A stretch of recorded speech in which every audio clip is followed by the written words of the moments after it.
Welcome in, ladies and gentlemen, to MBR, or as we like to call it around here, Nothing But Rants, the show where I find topics that I'm oddly passionate about and I pontificate upon them. These are not hot takes, but rather takes that I'm hot about. What's up? You really like that?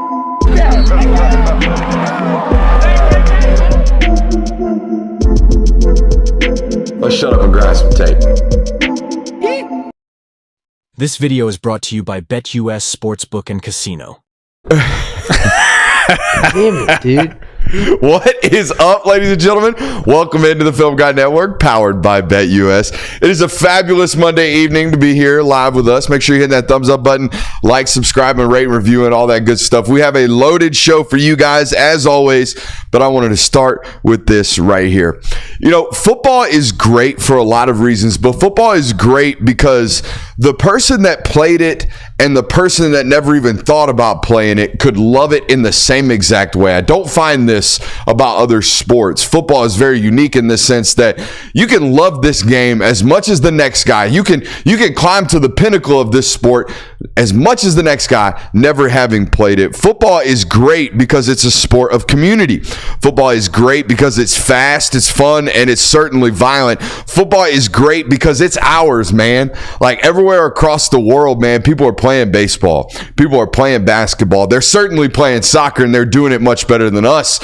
But America is the only country in the world that's crazy enough to be great at this one, to be great at this sport. We're about the only ones that can even claim it. Football is ours. Football is certainly great, and football is certainly back. Football is so back, I can practically hear the chin straps buckling. I can hear it right now, the clicking of the chin straps. The zip. Yeah, nowadays it's the zip of the speed flex. Zip of them speed flexes. Football is so back, the weekends or the weekdays rather feel a little bit shorter, and the weekends feel a little bit longer right now about this time of the year. Football is so back. My wife's already talking about pumpkin spice, boys. That's Football, how you know. that is exactly how you know. Football is so back. I saw 2 brown leaves fall today. Already. Two right there on my grass right as I went to cut it. 2 brown leaves. Football is so back that I finally finished my summer chores list for my wife. What were they? Don't worry about that. All right. Football is so back, I wrote a poem. A poem. A poem. You wrote a poem. I wrote a poem. You went full Raiola, huh? Yeah, I went full Raiola. Do you want to hear my poem about football? I do want to hear I would love to hear this poem. Football is back. Here we go. Under autumn's golden glaze, the field awakens, bright and maze. Crisp air dances with cheers in flight as hearts ignite with hope and might.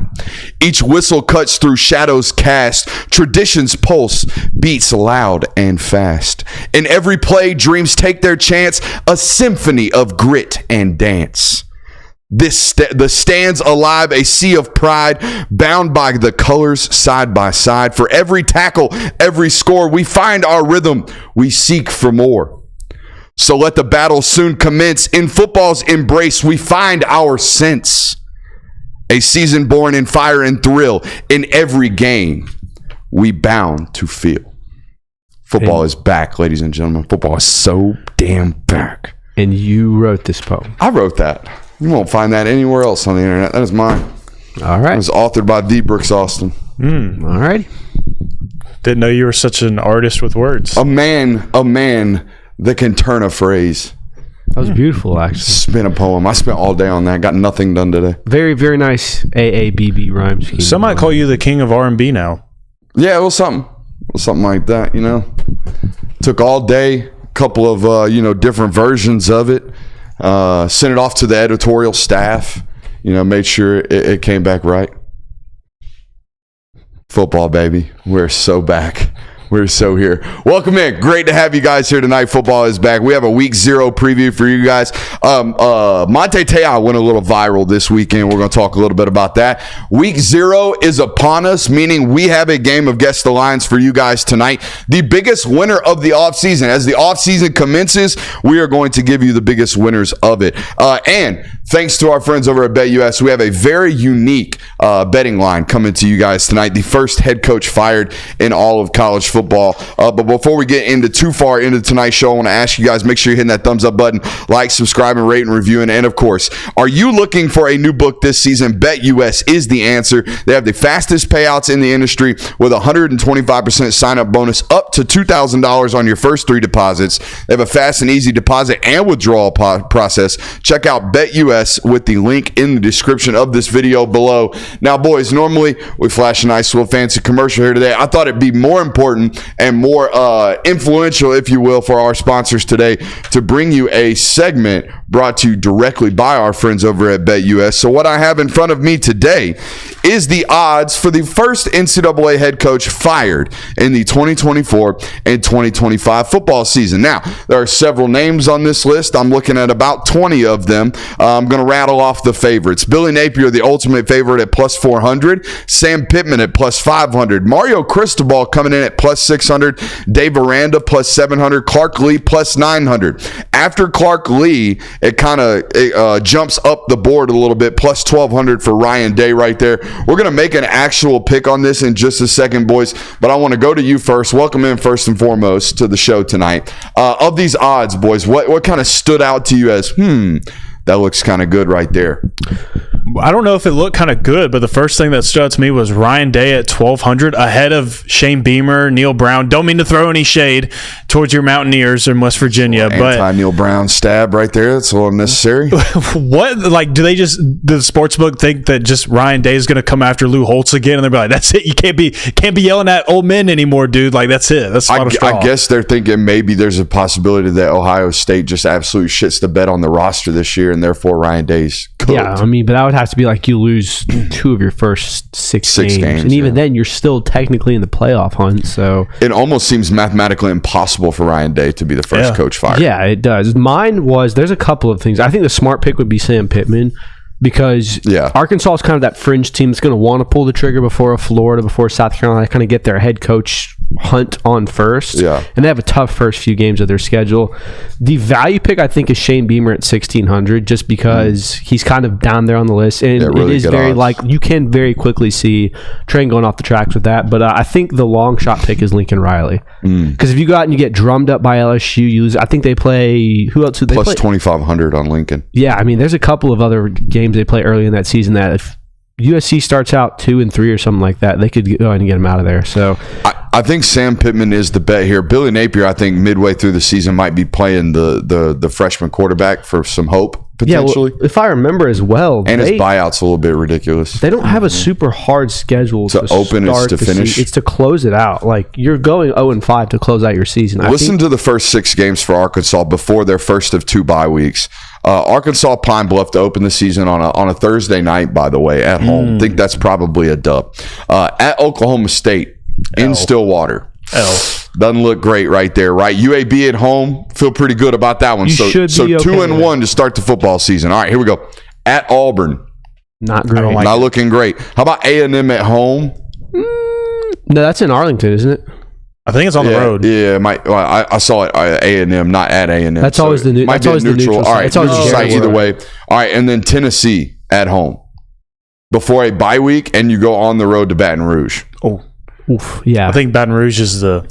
I think you let the interim head coach get his ass beat on the road to Baton Rouge, and you go ahead take the bye week. Yeah, that's what I'm saying. I think Sam Pittman might be the selection here because before his first bye, he has an opportunity, or at least a realistic chance of being 2-4, and them having the opportunity to go ahead and get up from it underneath this. Now, the only thing that causes some hesitancy in this is I believe Sam Pittman's buyout might be per game, right? Meaning, like, if he reaches to a certain point, they like. The buyout changes. So I think there might be some stipulations. What if, though, like, throughout those stretch of games, like the Oklahoma State, Auburn, and Texas A&M, like, what if they're all 3 losses, but they're close losses? Does that make any difference, you think? Because at this point, it's like, buddy, we feel like we should be winning these games. Like, we feel like some of these should be turning into wins at this point in your career. Arkansas, but at the same time, it's tough to be a school like Arkansas, and like you have a close game with Oklahoma State, who's one of the favorites to win the Big 12. You have a close game with Texas A&M. Like, it's kind of tough, in my opinion, to make a decision at that point. We already talked a little bit about Ryan Day. I feel like this is Vegas bait on this odds list right here. Yes. This is for the common fan that looks at, you know what, this is the year Ryan Day shits the bed. I'm going to put it on here, which no one realistically thinks he's the 6th favorite to get fired. Not this soon. I mean, there's a world where Ryan Day might get fired. Like if you have a disastrous season, you don't make the playoff in a 12-team schedule, you lose to Michigan again, there's a possibility it gets there. There's no way he's the first coach off the board on this list. Mike Locksley down there at Maryland, plus I think a 1,600. I don't know why he's on this list. I feel like Mike Locksley's job's rather safe, I thought. I think people just really don't think Maryland's going to be very good at all this year. I think they're kind of on the downward slope. Are you talking about good odds? How about Deion Sanders plus 5,000? And hear me out. All right. Deion Sanders is like one unhinged press conference from maybe Colorado being done, right? Like, no. What kind The of buyout's like $5 million. unhinged? It's not a bunch. I feel like Deion is unhinged. Yeah, but I'm talking about like fireable for cause unhinged. Now, he's not a cusser, okay? Yeah. So he's not going to call somebody a bitch in a press conference or something like that and get fired. All right, but he's a little unhinged in the sense that something might go on at practice that's fireable.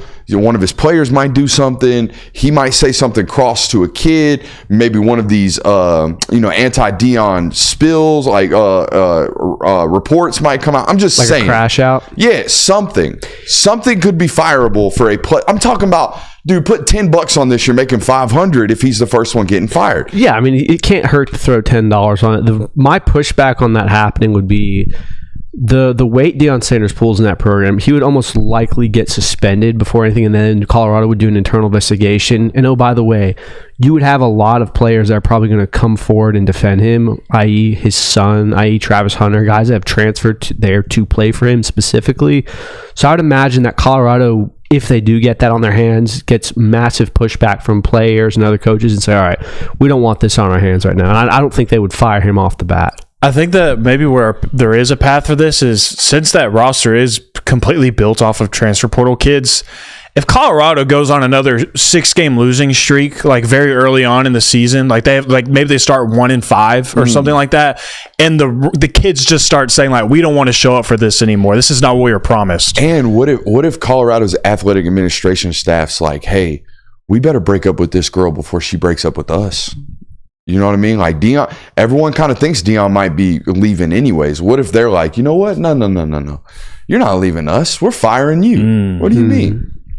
It could happen. I think you're gonna have to be very careful though if you're Colorado, because you're either going to piss off the entire school, your player, staff, all that, firing Deion, or you're going to wait till they all get pissed off with him and basically say we're not playing. So it's going to come to a head if that does get to that point. I'll tell you what, whoever does take that job after Deion, they're going to need as big of a head start as possible to get that team even ready for the next season because of the shape of that roster. All right, losses come out of the paychecks. Let's decide as a staff right here who we're putting this cash on. I think the good money, no offense to the guy, came from this area, a damn good dog when he was here. I think Sam Pittman's the play here, boys. Sam Pittman's the play, and I would say throw half of whatever you put on Sam Pittman on Shane Beamer.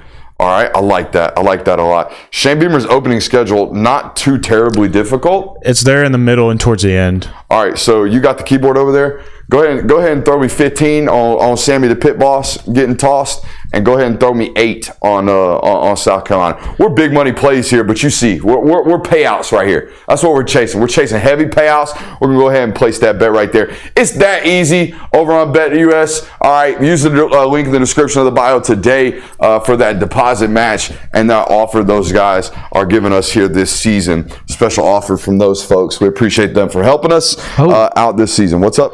This South Carolina schedule's got 2 and 5 written all over it to start the season. Start against Old Dominion, at Kentucky, versus LSU, versus Akron, versus Ole Miss, at Alabama, at Oklahoma, versus A&M. That's tough. Probably a bit of a shocker to see these folks not pick Billy Napier to be the first guy canned. Yeah. I think, though, that South Carolina kind of feels like this program where they would kind of let Beamer see it through the entire season, like give him the opportunity to, like, maybe you close it out strong like you did a couple of years ago. And I think that they give him almost all 12 games, unless it is just absolutely putrid during South Carolina, just like Arkansas, to me, those two teams seem like they need to be first in line. Yeah. Mm-hmm. I think that's why I think, because the moment the Florida job comes open, that is a superior job to you.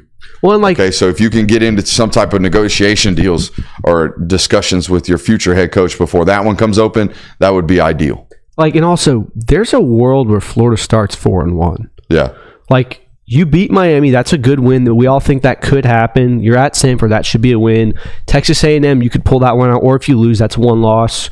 At Mississippi State, you should be fine there. At UCF, you can win all of those games. You could very well lose 4 of them as well, but there's a chance. There's a world where Billy Napier starts out 4-1. People are like, oh, he's doing fine. He's going to save his job. So I don't think he's the first off the board. All right.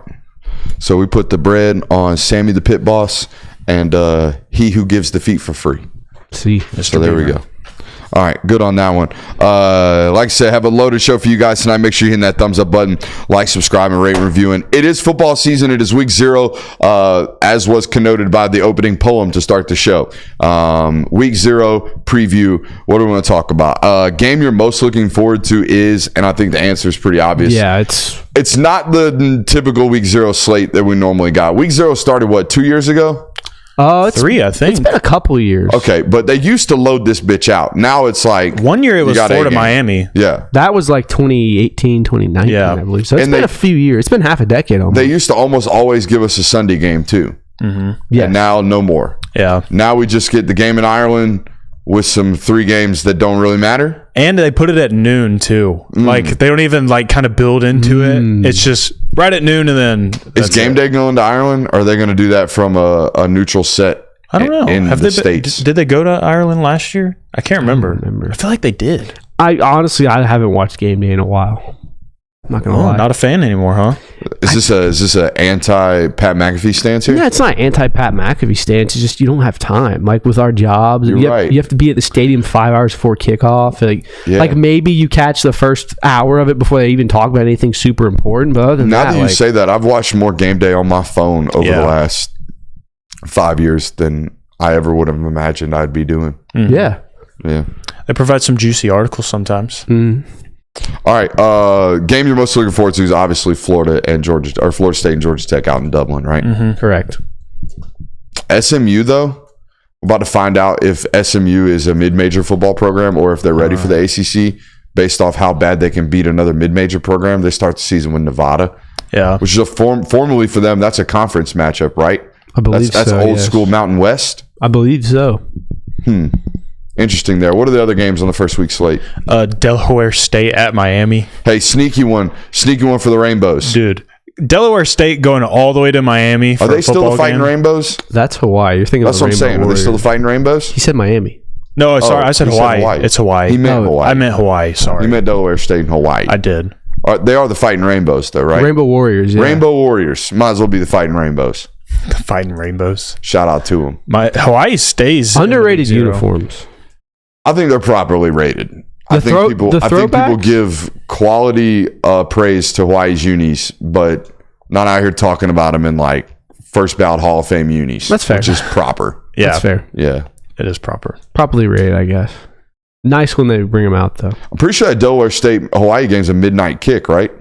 That one kicks off at 11:59. It's technically, 11:59. Oh man, we're gonna be fiending, dude. Let's go. I'm gonna be up at 3:00 main line and betting second half totals on BetUS. You know, the last 2 years have made me really appreciate week 0 because it's one of the few days where you can sit down from start to finish and watch whatever college football game is on.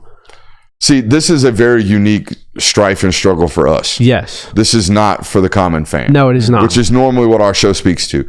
But yeah, the common fan gets to sit at home and on their rump and watch every football game that they so choose, assuming that their wife does not have something for them to do. Us, however, very selective on the games we're allowed to watch. I am bringing the multiple screens to every press box though this year.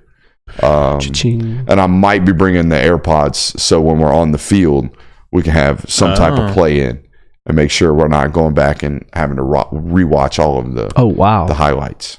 YouTube does make it a lot easier. YouTube TV does make it a lot easier on you nowadays. You can kind of just watch the important parts when you do your Sunday recap show, but I prefer not to. I'd like to know all. For sure. Can't always do that.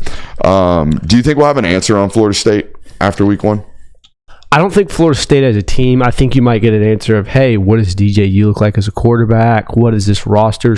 What do some parts of this roster sort of look like when test? I mean, if it's a close game, hey, what kind of team do they have here? Are they winners? Can they pull it out in the end? But I don't think you should come to expect and say, okay, we know what 2024 Florida State looks like after the first game. I think there's certainly going to be one thing coming out of that football game, which is overreaction one way or the other. Yes. DJU. Yeah, just in general about Florida State, mainly about him. If he has a good football game, every Florida State fan is going to run to social media and be like, see, I told you this guy's not shit. Y'all all told us he's garbage.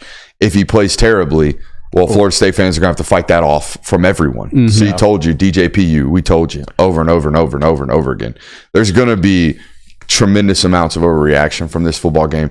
And it would have been that way no matter what, but it's going to be that way, especially because it's the only meaningful game of the week. Everybody's going to be watching it. And it's funny because I feel like a lot of people are going to watch it regardless, but I think now people are watching it, and majority of people are watching it as a hate watch against Florida State, because I feel like so many people are rooting for Georgia Tech to win this football game after what happened last season. Yeah, that is very true. Like, Florida State's kind of become a thorn in everyone's side in the college football, just because, I mean, the way they hit now, any realistic fan should recognize that you would act the exact same way if that happened to you. But people got very tired of Florida State complaining about last season, so they're ready to kind of dunk on them if they lose. It went from, damn, we feel bad for y'all, to, will y'all please shut up? Like, real quick. Maybe it was what was the final straw? The lawsuits or the 66-3? It was probably the 66-3 when Florida State fans were like, this would have never happened if we made the playoff. Like, when that happened, it kind of shut down any argument that Florida State had. Like, if you made that a close game against Georgia, or if you beat Georgia, you could have really said, see, look, this is why we should have been in the playoff, especially when Alabama, a team, you could make all the arguments. But to lose by 60 to a Georgia team and then still come out and say we should have been in the playoff, like, you lose a lot of validity in your argument. Lawsuits are pretty petty, though. It's one thing to lose a bowl game because that happens every single year. So, like, that kind of is what it is. You just have to kind of learn to swallow the pill and just be okay with the fact that your team backed out of that football game and didn't want to compete in it. But filing lawsuits because you were not included in the college football playoff is some crazy work. It was indeed crazy work, and they got wiped real quickly in those lawsuits. What's up? Do you think there's an advantage for the team with that game being in Ireland? Or is it kind of just a neutral at that point? You know what? It doesn't matter. Because, I mean, some neutral site games, it's like, oh, Georgia's playing in the Georgia or the Mercedes-Benz. Like, that's an advantage to Georgia. I don't know if it's an advantage, but it will be based off who handles it the best. If that makes sense, right? Yes. Like, how you chose to go out there, how you chose to travel, how you designed your acclimation period due to, jet lag or whatever is going on out there. I always felt like sometimes when these games, these like way out of country games, they can become a little bit too much of a spectacle. You're not really there to handle your business. You're there to be on a trip. Right. It can feel like that. So whichever football coach handled that type of distraction the best certainly will have some type of impact in this football game. I think it's I feel like it'd be the week after that you'd be impacted more of this football game, because like you get there plenty of time beforehand to get accustomed to the time change and whatnot. You're automatically going to have a short week coming back. Yeah, and like Georgia Tech did it right. They played Georgia State afterwards. Florida State has to play Boston College after Georgia Tech, which was a close game last year. That was a four-quarter football game last year. Chat's given us two pieces of relative information. Tech's done this before. I guess they've played out there in Dublin. They have. I think they played Northwestern one year. Northwestern played Notre Dame one year. I don't know if it was Georgia Tech. Nonetheless, and it also sounds like this comes from Harry Leggy in the chat. Georgia Tech is leaving Wednesday. So they'll fly out Wednesday. You would imagine they land Wednesday night, have all Thursday and Friday to acclimate to the time change, and then play Saturday. I would assume that's an evening time game out there in Dublin. It being a noon kick, you would imagine it's probably 6 o'clock local time start. Yeah. I have no clue what the time differences are. It's around that. Time zones, man. Aren't they weird? They are. I'm not that geographically savvy. Me either. So, any other thoughts on week 0? Should we guess the lines now? Guess the let's lines. guess. All right, let's do it. First episode of Guess the Lines. This brought to you by the Film Guy Network. First episode of Guess the Lines here of the season. I'm super excited for it. We have 4 games on the slate. Florida, Georgia Tech, Montana State at New Mexico, SMU at Nevada, Delaware State heading out to fight the Fighting Rainbows out there in Hawaii. Those are our 4 games on the slate. No telling what's about to go down with this game here. Let's guess the lines. All right, we'll start with the headliner itself. What do you think the line is for Florida State and Georgia Tech? You want rock, paper, scissors, see who goes first? Sure. Or shoot on 3. Rock, paper, scissors, shoot. All right, go first. Florida State's definitely going to be favored in this. I think everyone's going to believe that they have the superior roster. I don't think the line's going to be as inflated as it normally would be because of, like you said, all the travel. It's week 0. You're going to have to knock a lot of rust off. They're definitely more than a touchdown favorite. I'll go Florida State minus 9.5 on this. All right, I'll go 1 over just for the hell of it. Give me Florida State minus 10. By the way, I think it's too much. I'm probably going to bet on Tech in this football game. I think it's a 1-score ball game, but Vegas doesn't think so. Yeah, Vegas thinks it's FSU minus 11, so a 2-score football game in the favor of the Seminoles. Damn. So Brooks takes game 1. Rich? Yeah. You taking Tech in that? I would take Tech in that. I think there's going to be some people that might pick Tech to win outright on that College Game Day set. Just to let you know. There's certainly a lot of people throwing out because it is classified as an upset, but the amount of people I've seen say that they think Tech is going to win that football game, and it almost feels like it wouldn't even be an upset at this point. It's the savvy. Oh, this is I'm going to be unique and pick the upset, the sleeper, and it's the only game of the week that's really anyone's going to know anything about. So you're going to get that. Well, both of you should really have a good gauge on this second game. We have Montana State at New Mexico, 4 p.m. kickoff. You got that one, Bo. Reminder, this is in New Mexico. All right, so. Random stab in the dark. Montana State favored by 3. The fact that it's in New Mexico is going to make me lean New Mexico 1.5. I know nothing about these I don't teams. either. Like Montana State, a 10.5 point favorite. What? New Mexico sucks. Is New Mexico the worst Division I team in all of college football? I don't know. Apparently, they're pretty bad. Apparently, Montana State favored by 2 scores? 10.5 in that football game. Yes. Who won? I'm staying. You did because you took a -3 or whatever. Let's go. One more for the win, baby. One more for the win. You got 2 chances, Christian. You got 2 more. All right. You might have a little bit better of a guess on this one. You definitely know who is favored in this next matchup. It's just a matter of how many points is it. SMU at Nevada. SMU is definitely going to be favored pretty heavily here. I don't think Nevada's a very good team. SMU's kind of been on an upward trajectory. I'll go SMU minus 17. I think it's a pretty hefty line for them. Give me SMU minus 21. Yeah, it's SMU minus 27. It's a big old line for that week 0 matchup between the Stangs and whatever the heck Nevada is. I don't even know. I might bet on Nevada in that game with the points. Really? That's a lot of. SMU's got a good quarterback though. Yeah, but SMU being 4 scores better than somebody. I don't know. What's it? 27? Off air, I got some SMU NIL dirt for you. Tasty. I think you're like 40 years too late. No. It's not even dirt. This is dollar amounts that would make your head explode for SMU. Marty McFly brought him the wrong sports almanac. The last one of the week 0 slate Is again. that a Back to the Future joke? It is. Look at you. You got your cinematic knowledge. I'm surprised showing. you got that reference on. Yeah. The Marty McFly is kind of like. Yeah. You know, I went to Disney World a lot as a kid, so you ride around on the Back to the Future down there at what's that, Epcot? I've only been like twice. I don't know. Those are first world problems. Continue, please. Yeah. Delaware State at Hawaii.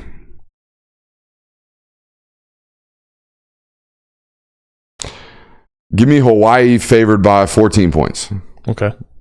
I'm going to go 14.5. I don't think Hawaii is a great team, but I think Delaware State's probably one of the worst ones.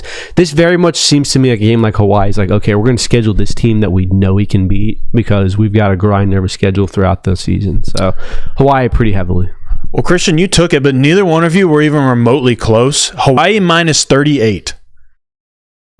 Delaware State must be Is Delaware State Division II? I don't even know. Let's look. Let's take a gander at this. That's 38 points. 38. They're in the MEAC. I don't even know what conference that is. When's the last time Hawaii beat anyone by 38? I was about to ask that question. Stats man, will you pull up their game reference from last year and see if they beat anybody by more than 2 scores? Yes, I will. Because Hawaii couldn't have had but 5 or 6 wins last year. Hawaii won 5 football games. Boom. And they beat anybody by 14 or more. No, they beat Albany by 11. They beat New Mexico State by 3. Love that. They beat Nevada by 13, and they beat Air Force by 14. And then they beat Colorado State by 3. There's just no way we can let Hawaii lay 38 points in a football game. All right, let's see what Delaware State did last year. Did they not have a football team? Listen to the opponents I have this year. Sacred Heart, Wagner, Richmond, Campbell, St. Francis, PA, Robert Morris, South Carolina State, Howard, Morgan State, Norfolk Bro, State, that is a D2 NC Central schedule. Yeah. All right. Delaware State went 1-10 last year. Delaware State let Army put up 57 on their head. All right, Delaware they got shut out. Delaware State's the worst Division I football team in America. Delaware State's only win last year was against Virginia, University of Lynchburg.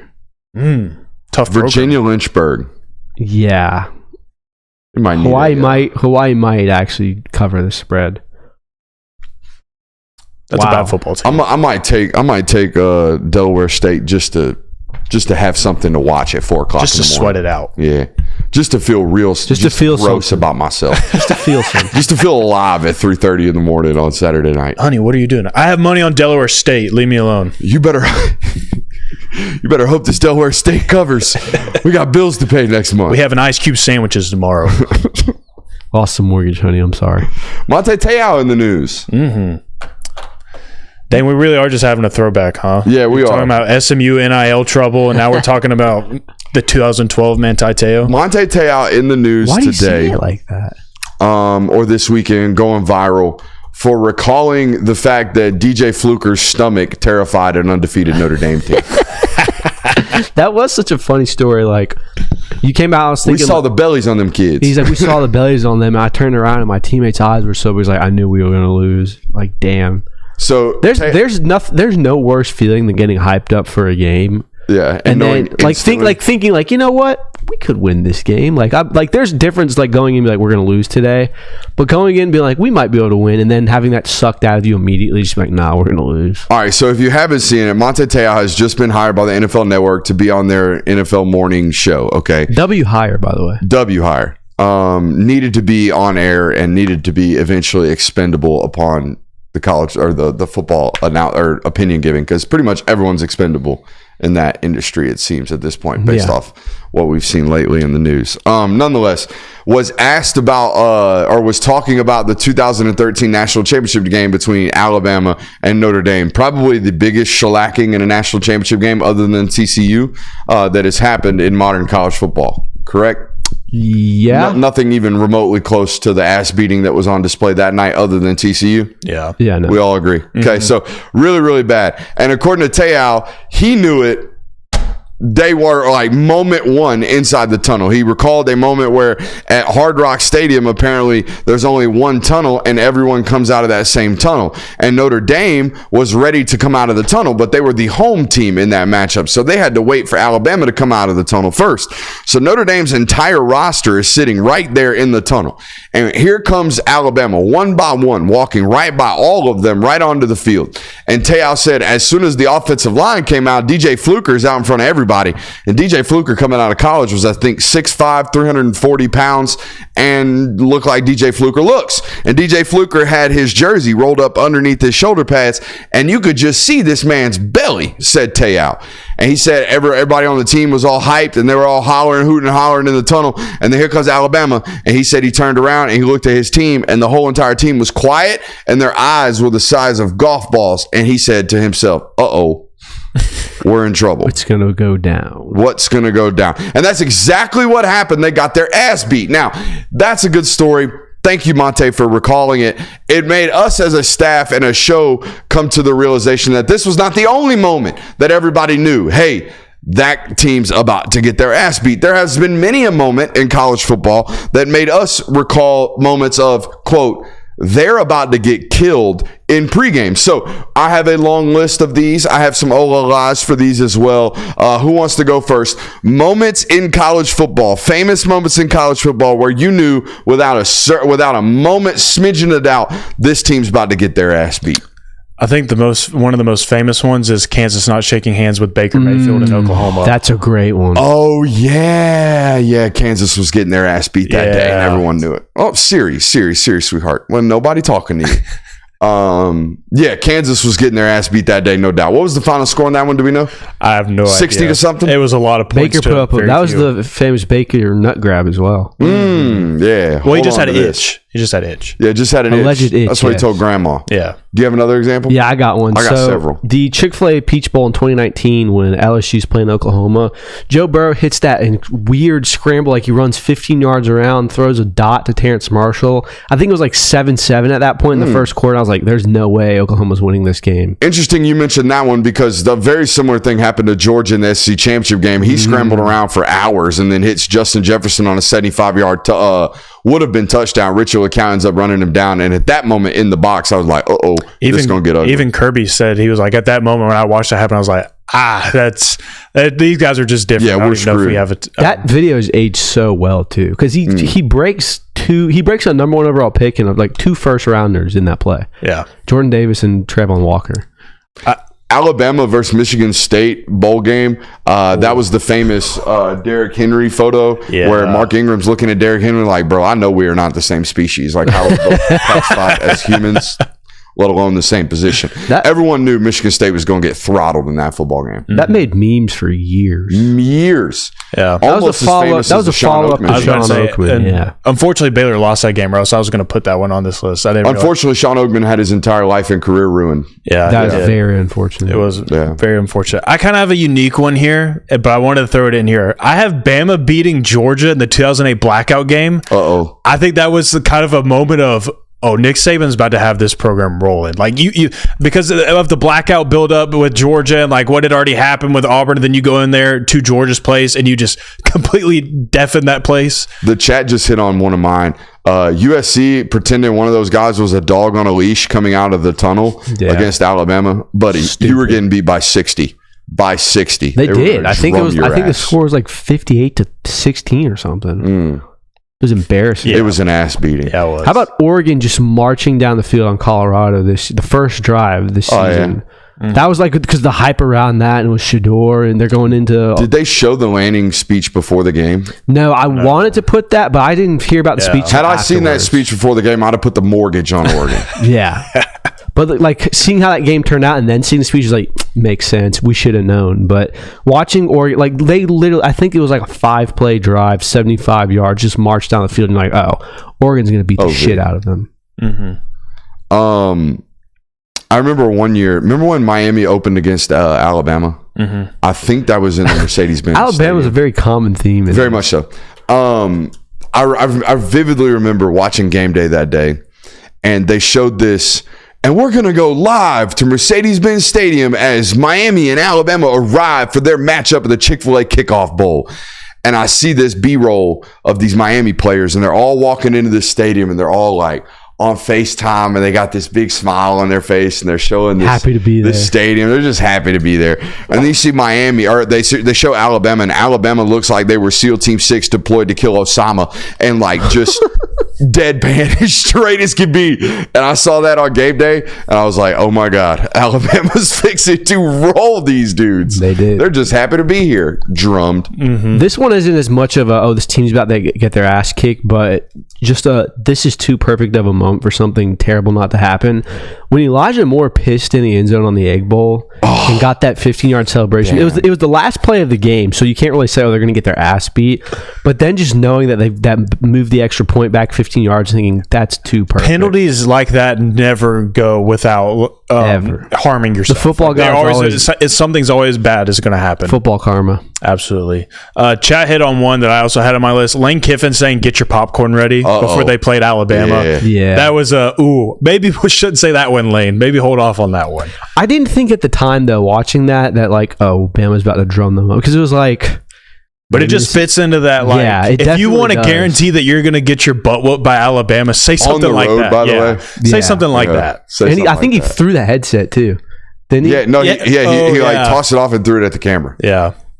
Try to get your popcorn ready, and then he threw it off. Oof. Any more? I got a couple more. I got a few more. This one is strictly ingrained in my childhood. It's the 2008 Georgia-Florida game when Brandon Spikes absolutely laid out no Sean Marino. It was like the first drive. I think it was the first play of the game. And just 6-year-old me going, uh-oh. Oh. That's the first night I cried because of a Georgia game, actually. Pussy. Hey, dude, I was 6. Wow. My dad called me in pregame of the Auburn versus Oregon national championship. He had tickets because his buddy was a big Auburn fan and just took him there. I'm pretty sure they were dating at the time. Anyways, that's my dad's gay joke. Just kidding. What was I talking about? Auburn, Oregon called me pregame and was like, son, Auburn, I just put the biggest bet of my life on Auburn. They're way bigger. They're way faster. It was his first moment of, that's a Pac-12 team. That's an SEC team. This SEC team's absolutely fixing to drag that Pac-12 team. Called me, told me he did it. He sweated it out the entire football game. If you guys remember, Auburn kind of won that one late, but he ended up cashing. So shouts out to him. Good feeling for Pops, their first game. Good for him. I got one final one. And this one is, again, it's kind of a unique situation. It doesn't exactly fit the mold of this, but I have when Burrow gets absolutely clocked by a blindside block against UCF, and he's laying on the ground, and then the UCF player comes dancing over. on him. Yeah, that was like a moment of the most consequential penalty in college football history, I think. You think so? For like the entire ether? Not just for that UCF guy? Well, I mean, think about it. Like, you could make the argument that you don't hit that block on Joe Burrow. Joe Burrow doesn't turn into who he was. LSU doesn't happen. Ed Orgeron doesn't happen. Jamar Chase, Justin Jefferson, all the NFL talent you see now. Like, that block made all that happen, though. I don't know. I just think you could make the argument. It's a massive butterfly effect. Yeah. But it's certainly seen as one. That Vandy defensive lineman calling Alabama. Iconic. After the random SEC win. I think they beat Mississippi State, and he was like, Bama, you're next. When you come to our house, we play real football here. It's like, gosh. That's exactly how it sounds, too. He's a fashion designer now.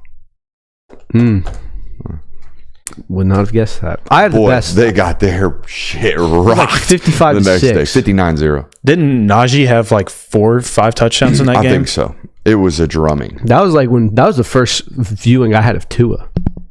Because that was 2017 before he... Those are some good impersonations of a man who shall remain nameless. Yeah. That's your best impression yet. When you come into our house... I've got the best one, though. What do you got? Do we remember last year's scandal at Oklahoma State when a dead Longhorn appeared in front of a frat house? They gutted a Longhorn. 3 days before the Big 12 championship. When I saw that, first of all... Insane. Absolutely peak college football. But seeing that, I was like, oh, Texas is just going to beat the shit out of Oklahoma State now. And I think it was like 49-20 was the final score. That's one of my favorite moments of last. It doesn't get talked about enough, I don't think. The trees in Toomer's Corner, I feel like, are in the same ether as a dead Longhorn in front of a frat house. Except for, I don't think it was a Texas fraternity that dropped it off at Oklahoma State fraternity. I think it was 2 Oklahoma State fraternities like pranking one another. Yeah, but that's still hilarious. A dead Longhorn? Ain't nothing funny about dead animals. The act itself is not funny, but the fact that college football fans... Who's that? PETA. The act itself is shout to Peter. The act itself is not funny, but funny. The fact that college football fans go to that length to do some trolling, that's kind of funny. That's the most college. You want to show somebody how crazy Americans are about college football? Yeah, that's how insane they are. Think about it. 2 guys at Oklahoma State said, hey, let's go out to a farm and find a dead cattle. No. We're going to kill it. No, it was dead. It was dead? Yeah. That doesn't make the story as fun. I think Buddy just found a dead Longhorn and was like, you know what'd be funny? Let's drag it to another frat house and drop it off. That's insane. How do you think they loaded it up? Oh, someone's got a 2500, bro, that they... And 6 with a winch on it? Yeah. With a winch on it in the back? It's like, what's this thing for? Loading up Longhorns, brother. Loading up Longhorns. I don't know. I ain't never used it. Just like kind of looks kind of cool. Oh, my gosh. was a big ass Longhorn too. It was not a baby. Yeah. The film said this was going to happen about the TCU Georgia game. Yeah. I still have that film study, and I want to go pull it back up just to watch it, because I remember doing it from my hotel room in San Antonio were you with me that day? Yeah, I was sitting there doing it on my little Yeti microphone with some bullshit Wi-Fi, just set to leave my Jordans behind the TV up there. Was doing that film study and could just see, bro, flooding the boundary is going to just absolutely murder this football team. They sit in cover 3 way too often. They mess the numbers up into the boundary. This is going to be a bloodbath. It's exactly what it was, an absolute bloodbath. That was that game where you felt very confident going into it, but it's still like anything can happen. Yeah. I think the moment that kind of solidified that for me was Kirby's going, we're hunting. Like it was like, what was your final message to the team before you went out there? It was like, it's our last time to hunt. When you heard that, it was like, oh shit, they mean business. I do sometimes wish that pregame speech that was leaked was actually the TCU pregame speech, but apparently it wasn't. No, it wasn't. If you like the references, I think it's either Florida or LSU. I think it was LSU because he talks about 2 years ago how they, which makes sense because that was in 2022 and LSU game was in 2019. So, what's your favorite one-liner from a leaked pregame speech from Kirby? Because mine's the halftime speech against Florida. It was like, Jamari, don't say shit to their undisciplined asses. Mm-hmm, that's a good one. That one. Mm-hmm. Every time they talk, you point up to the scoreboard. My favorite isn't a pregame. I was walking by the facility one time because it's on my way to the house, and I heard a very good Kirby insult. Should I say it on air? I mean, it was public domain. Yeah, you were non-credentialed area. You were just I was walking because you caught a stray. Kirby's on the mic. You can hear. I won't say the player's name, but he said you couldn't pour piss out of a boot if the instructions were on the heel. What would the instructions be? Turnover? Well, you tip it over to read the instructions. Oh, so it just I would fail this too. Wow, I would fail this too. Damn, that's on me. That was a good moment right there. That's a good moment. But yeah, I heard that. I was just like, oh shit. Is yours the Stetson Bennett National Championship game? That's a good one. How selfish can you be? Yeah. You think the world revolves around you? That's just definition of... Sorry, I just won the second title. Chill out. That's just peak, like, ABC always be coaching. I don't know. There's been so many of them. And, too, like, a lot of them has some curse words in them that... I don't know. There's a lot of good ones, though. I do like the don't say shit to their undisciplined ass. I like that one. Where should we go next? Biggest winners of the offseason? I think so. I like that one. All right, biggest winners of the offseason. There was a lot of them. I got 5 with 2 OLIs. Who wants to go first? I'll go first. Won't even give you an answer. OLI, outside looking in. Boosters in college football. Never a better time for a rich man who loves college football. You can get closer access to the football team than you ever have before. It was a tremendous offseason for college football boosters. You could walk around telling your favorite friends at the car dealership that you bought Walter Nolan out there in Oxford. You could walk around in Columbus, Ohio and say, guess what? That car that player's driving, that's part of my reason. It was a tremendous offseason for college football boosters all around the world of college football. That's my number 1 OLI. Number 2 OLI. Greg Sankey and Tony Petiti really had a good offseason of banding together and letting the world know, hey, if anybody creates a Super League, it ain't going to be private equity money. It's going to be us because we're the big bad wolves of college football. We are hot shit out here in the Big Ten and the SEC. Those are my outside looking in. Number 5. What a tremendous offseason for agents in college football, man. Just wheeling and dealing, out here calling and negotiating, strong-arming every college football coach you possibly could. On top of that, guess what? NIL, all the rules and sanctions, NCAA just said, frig it. Y'all can do whatever you want. Okay, go out, leverage anybody you want for the money. One-time transfer, doesn't matter. You can go wherever you want. Agents, we're out here cleaning up this offseason. Number 5. Number 4. Tennessee, the only football team that makes the list. Not only have they done a great job in recruiting this offseason, not only are they heading into the year 1 of starting under Nico Iamaleava, not only is Josh Heupel coming out here saying this is the best roster we've had since I've been here, not only are they, on top of things with regards to NIL, but most importantly, They gave a big middle finger up to the NCAA this year in the court of law and absolutely wiped the floor with them.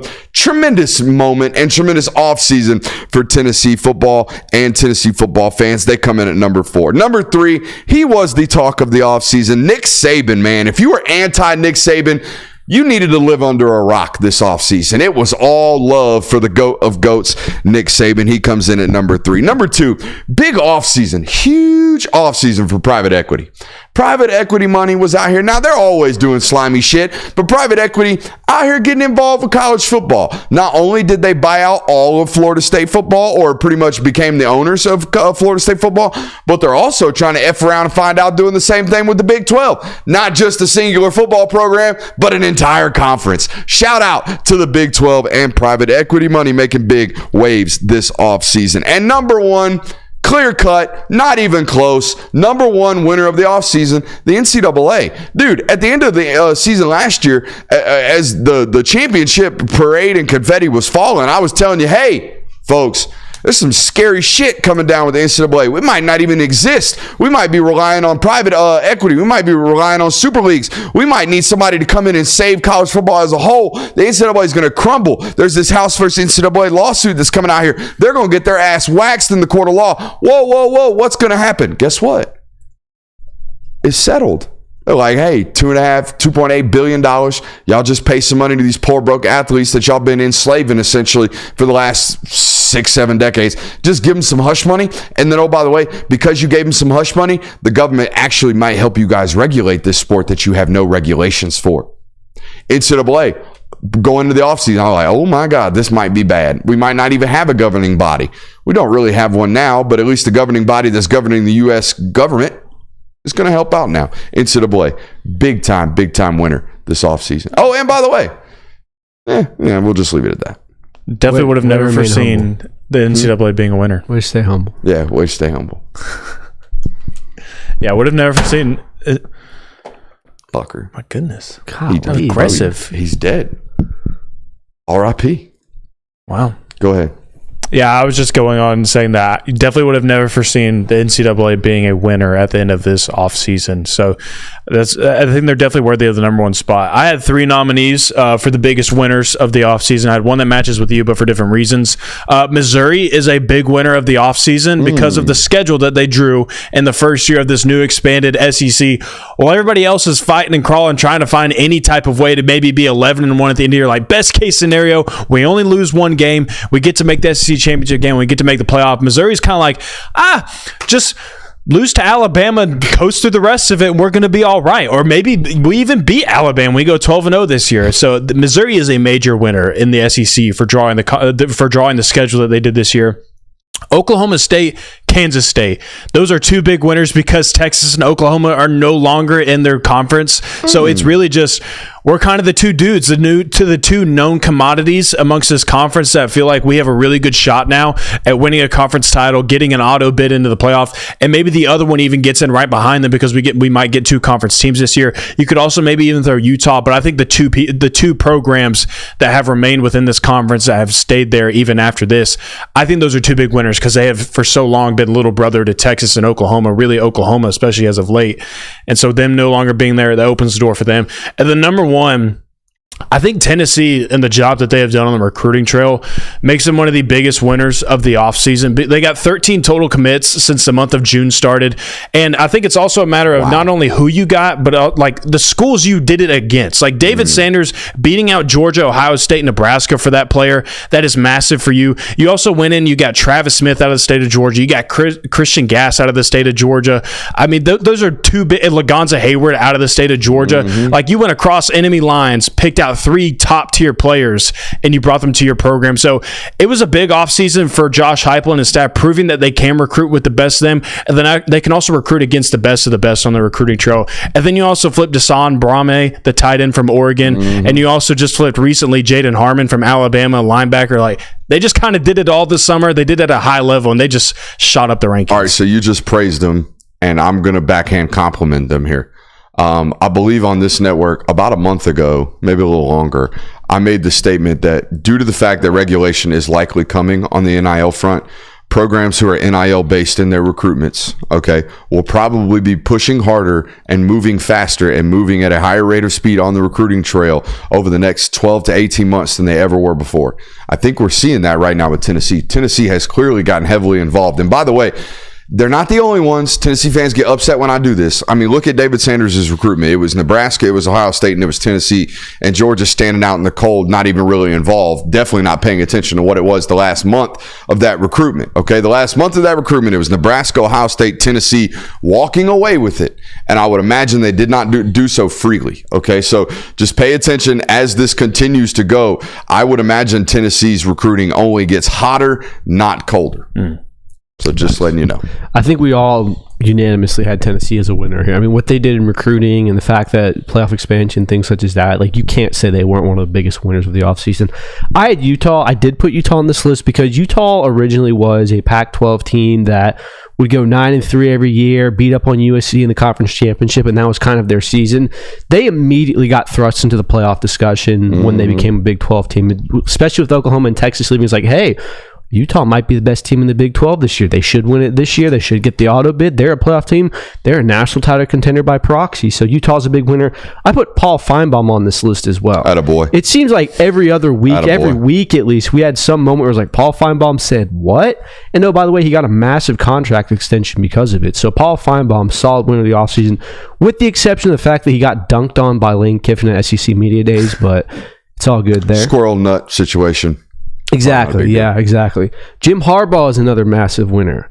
Jim Harbaugh got to walk away from a dumpster fire or a ticking time bomb that is a Michigan fan base. He lit the fuse. Yeah, yes. he literally, he's jokering his way out of this. So when he lights a hospital on fire, he won the Natty. He got out unscathed. He got a 4-year show clause order. Okay, he's going to be in LA for the rest of his coaching career, or at least professional. He's not coming back to college, so completely unscathed. He looks like the hero of that program as well. Michigan fans will talk about nothing but positive things with Jim Harbaugh simply because he brought them a natty. He is a massive winner.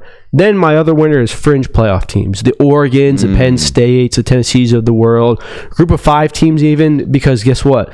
We just got 8 more additional playoff spots. All those teams that couldn't always get in, or they always feel like they're 5th or 6th, they should be able to make it this year. They should be able to have a chance at finally winning a natty. So massive win for them, massive win for fan bases in their title hopes. That's my 5. Trying to think of some other bigger winners. Who did we miss? I think we need a nickname for Paulie Feinbaum when he drops a hot take. He's pushing P. No. We got to have something creative so we can set the listeners off in a blaze, knowing that we've got a Paul firebomb. Just dropped a Feinbaum. Firebomb. Paul Shiesty.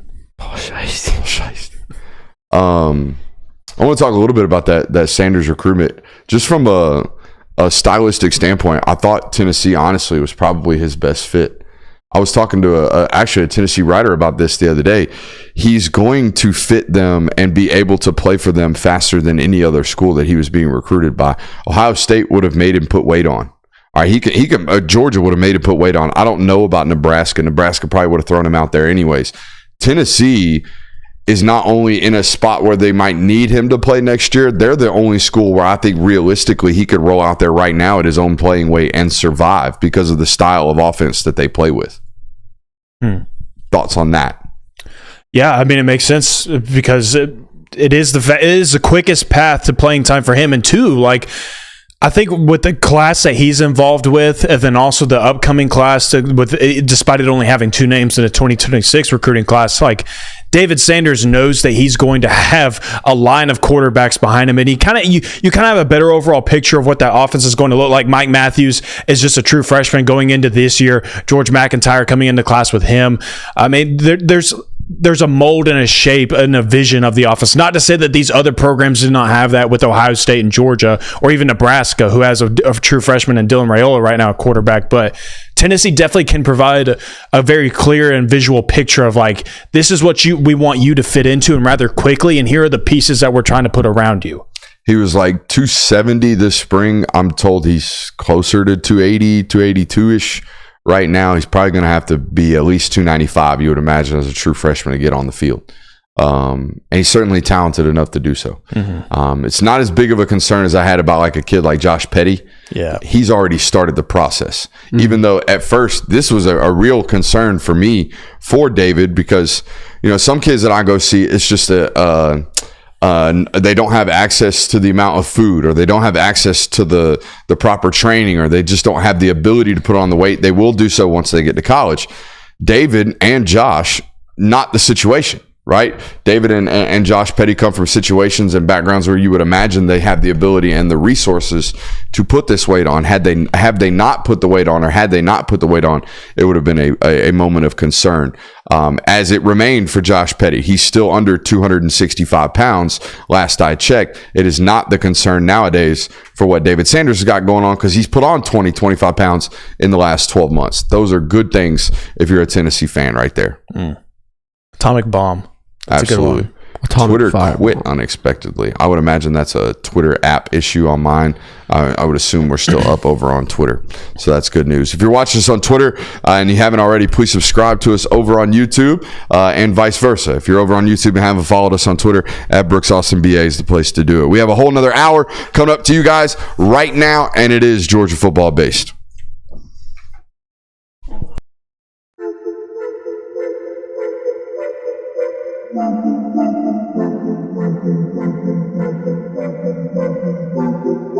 Welcome into Talk the Dog, the show where we find a bone to pick and a take to give. These are not hot takes. These is dog takes. Can I talk that dog?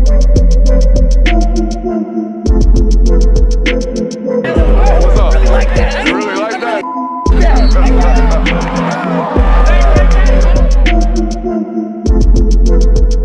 Let's shut up and grab some tape. It's racially involved. I mean, we're hot now. What is up, ladies and gentlemen? Welcome back into the Film Guide Network. We have a loaded hour for you guys. It is our local hour. Breaking news, we broke down Roquan Smith tape, and it was really, really fun. I've got some things that I've learned about the University of Georgia since then. Excited to bring that to you. If you're wondering, wait a minute, the Film Guy broke down film from Roquan Smith? Yes, I did. Over on patreon.com/Brooks Austin. Cost you less than a public sub if you want to head over there right now. We got position battle in review for you guys tonight as fall camp comes to a conclusion. Top 5 most impactful players for Georgia this year. We do indeed have a player of the day. There was a potential flip that decommitted from his original commitment, or school rather, that he committed to this past weekend. We'll talk about that. And of course, as you noticed in the notes, or in the title of tonight's show, we do indeed have scrimmage notes for you guys tonight. But I want to start first and foremost with a quick shout out to our friends over at BetUS. Are you looking for a new book this season? BetUS is indeed the answer. They have the fastest payouts in the industry with up to 125% sign up bonus up to $2,000 on your first 3 deposits over there, with fast and easy deposit and withdrawal process. Check out my BetUS link in the description of this video below. Appreciate you guys for being here today. Appreciate BetUS for giving us some love. Want to give one quick shout out to those guys right now. Michael Vick at BetUS.com. Catch an incredible 125% sign-up bonus on your first 3 deposits, plus 10% gambler's insurance. BetUS, my online sportsbook and casino. Are pub subs still $8.99? You know, I haven't had a pub sub since I went carnivore, so I don't know.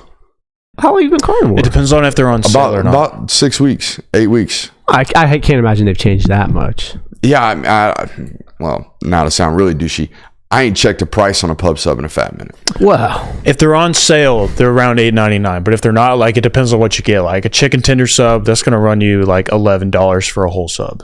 But if it's on sale, which is when you're supposed to get it, it's around $8.99.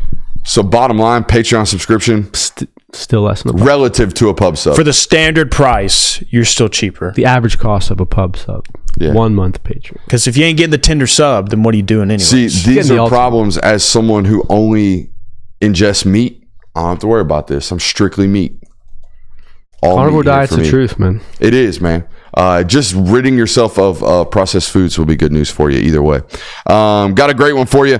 I want to start with scrimmage notes, as you guys are most probably looking forward to hearing today.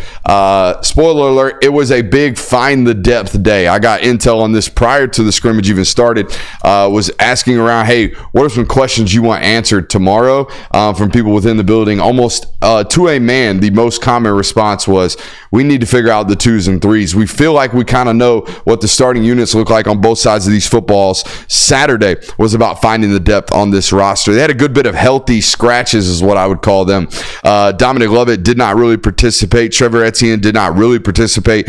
Tate Ratledge was even a limited participant in this scrimmage Saturday, I was told. Jared Wilson was back and healthy. That is good news, okay? He was one, like we talked about last week, was certainly a football player that needed reps because despite the fact that everyone wants to just go ahead and consider him a known commodity, it's a football player that hadn't played a lot of football, or at least a lot of highly competitive football. He's gotten tons of reps during practice. A very similar instance with KJ Bolden, right? True freshmen need as many reps as they could possibly get. He was sidelined a little bit last week during the scrimmage, or the first scrimmage. He was a participant in Saturday's scrimmage. Warren Brinson, however, was not, nor was Roderick Robinson, per my reports. Brinson obviously dealing with the Achilles tightness and believe soreness was the words that Kirby used, or maybe some bothersome whatever going on with his Achilles. Roderick Robinson's been dealing with a turf toe injury per my sourcing. Colby Young was out again for the second scrimmage, and boys, I don't know why. I haven't heard what the injury is there. Maybe there's some other reporting going on about that, but I haven't been able for the life of me to figure out what's going on with Colby Young. I know last spring during the spring it was an ankle. Is it an injury where you're like, this could be something, or is this one of those Georgia's doing preventative maintenance type injuries, you think? So here's what I know about this beat. If you're hurt, we know. That shit's getting broke. Because they ain't keeping it out. It's almost like they want it to be known too. They'll let those things out. If you're injured, we know. If you're hurt, we don't. If you have an ability to play through whatever you're dealing with, we don't know about those things. They're going to keep those things under wraps. If you have gone under surgery, or if you're going to be out for 4 to 6 weeks, or if there's a timetable for your on the shelfness, those things are the ones we know about. So this isn't a major red flag for I don't believe fans. So. Okay. I think you're probably dealing with some type of ankle roll, some type of foot tightness, maybe some soft contact or some soft tissue. Maybe we got a hammy tightness. Maybe the lower back's a little bit tight. Whatever it is, this seems to be if we had to go tomorrow, he could go. Okay. Type of injury. Or else, again, we would know. Second question I have on this is, do you think this is going to prolong him taking over at the X position, or is it going to put him back any, or is it one of those things where he'll be fine when he comes Certainly back? Doesn't help. Okay, because the transition of, okay, Colby Young's going to be our X now, we can go back to Dylan doing what Dylan's doing, is based off of his ability to actually show up and do so in practice. Okay, but it's also due to the fact that he needs to catch up on the playbook. What better time to catch up on the playbook than when you're not practicing, or at least when you're not practicing when we're in full on-go periods. Sounded like it was a really clean scrimmage, okay? Not a lot of drops on the offensive side of the football, not a lot of busted assignments on the defensive side of the football, and not a lot of penalties. Kirby was pretty perturbed with the energy level of last practice. Not so much this practice. You know how I know? I was told, obviously scrimmage, we're going to tackle to the ground, we're going to bang, we're going to get out here, we're going to play with a lot of energy. There was a portion of Saturday scrimmage that got turned to a thud because MFers were hitting a little too hard. Ooh, that's a good sign. That's a great sign. Hey, hold on, boys. Hey, whoa. Easy. And it's not oh shit, we just lost the starter. Well, it was, oh shit, a guy just got his lights knocked out on the sideline. Hey, thud. We're thudding. Guy had to come back in a non-contact because you just saw him seeing Tweety Bird over there. Non-contact, let's thud up. Love that. That's good. That's a good, I know you might not say that, but I think that's a good sign. And from my understanding, it was fresh off of, y'all some bitches ain't practicing today. Whoa. Y'all need to chill out today. Don't practice so much. Yeah, y'all need to chill today. That sounds like one of those lead with actions type of moments. Yeah. One of those ask for forgiveness type of deals on the defensive side of football. What was the Mike Tomlin quote? I would rather say whoa than sick 'em. Yeah, I think so. I think that's your perfect example. If you had to pick of a wide receiver that came out of nowhere and had a massive day on Saturday, who would you pick? It's Michael Jackson. No. It's a. Think more off the wall.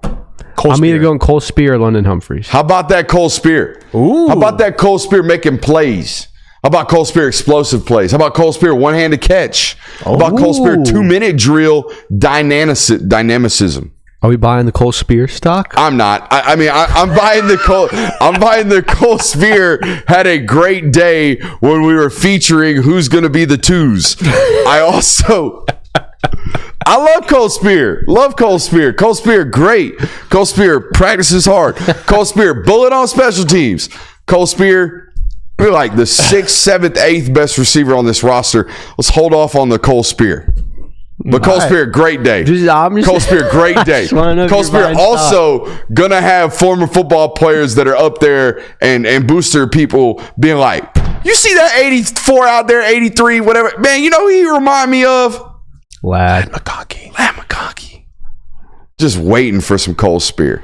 Real lunch pail guys, the chat's already pointing So, out. in other words, like if it was UT Martin week 1 this year, it might have earned himself a couple reps. Oh, yeah, bro. Fear the Spear. Ain't no doubt about that one. Cole Spear, great day. Nitro Tuggle made a big play to end the day as well, I was told. Little one-hand snazzaroo during 2-minute drill. Rotations at corner continued, I was told.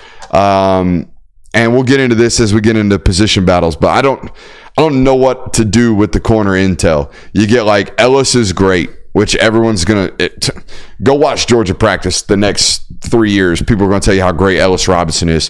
But the feedback on, hey, so-and-so starting today, it changes the next day. And I don't have any clarity right now at corner. Is it fair to say this is a question that's not even going to be answered after week 1? Because you'd have to imagine they're going to rotate these guys similarly. Like, okay, Julian Humphrey's going to get some reps. Daniel Harris is going to get some reps here. They're even going to throw Ellis Robinson in some situations. Like, there's not going to be a clear and cut. I think we all can assume Dalen Everett's one of the guys on the position. Yeah. But I don't think there's going to be a clear cut opposite guy after Clemson. Like, maybe someone makes a play and they go, okay, this is the guy we're going to go with until then. But I don't think you're going to come out week 1 against Clemson and by the end of the first half go, okay, so they went with this guy, it seems. We felt like we did after Clemson in 2021.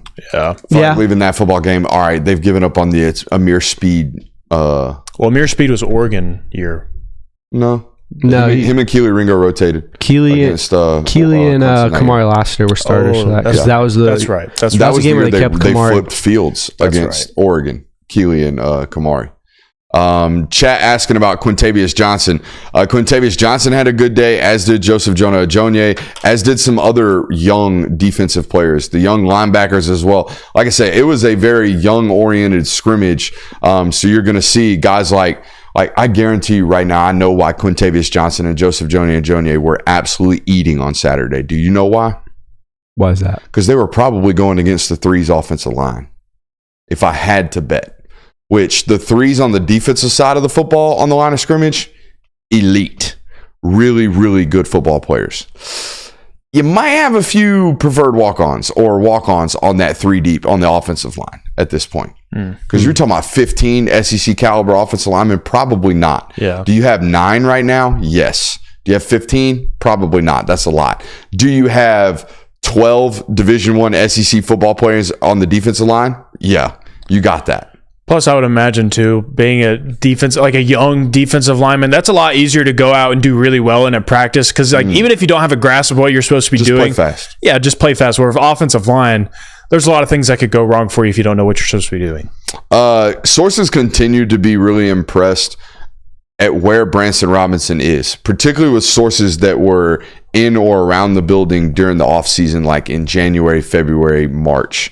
Because in that time period, things were not looking great for Branson Robinson's rehab process. You know, nowadays, it's not just, hey, how you feel. Nowadays, they can put certain machines on you and kind of judge the strength of particular ligaments or judge where you are in your rehab process.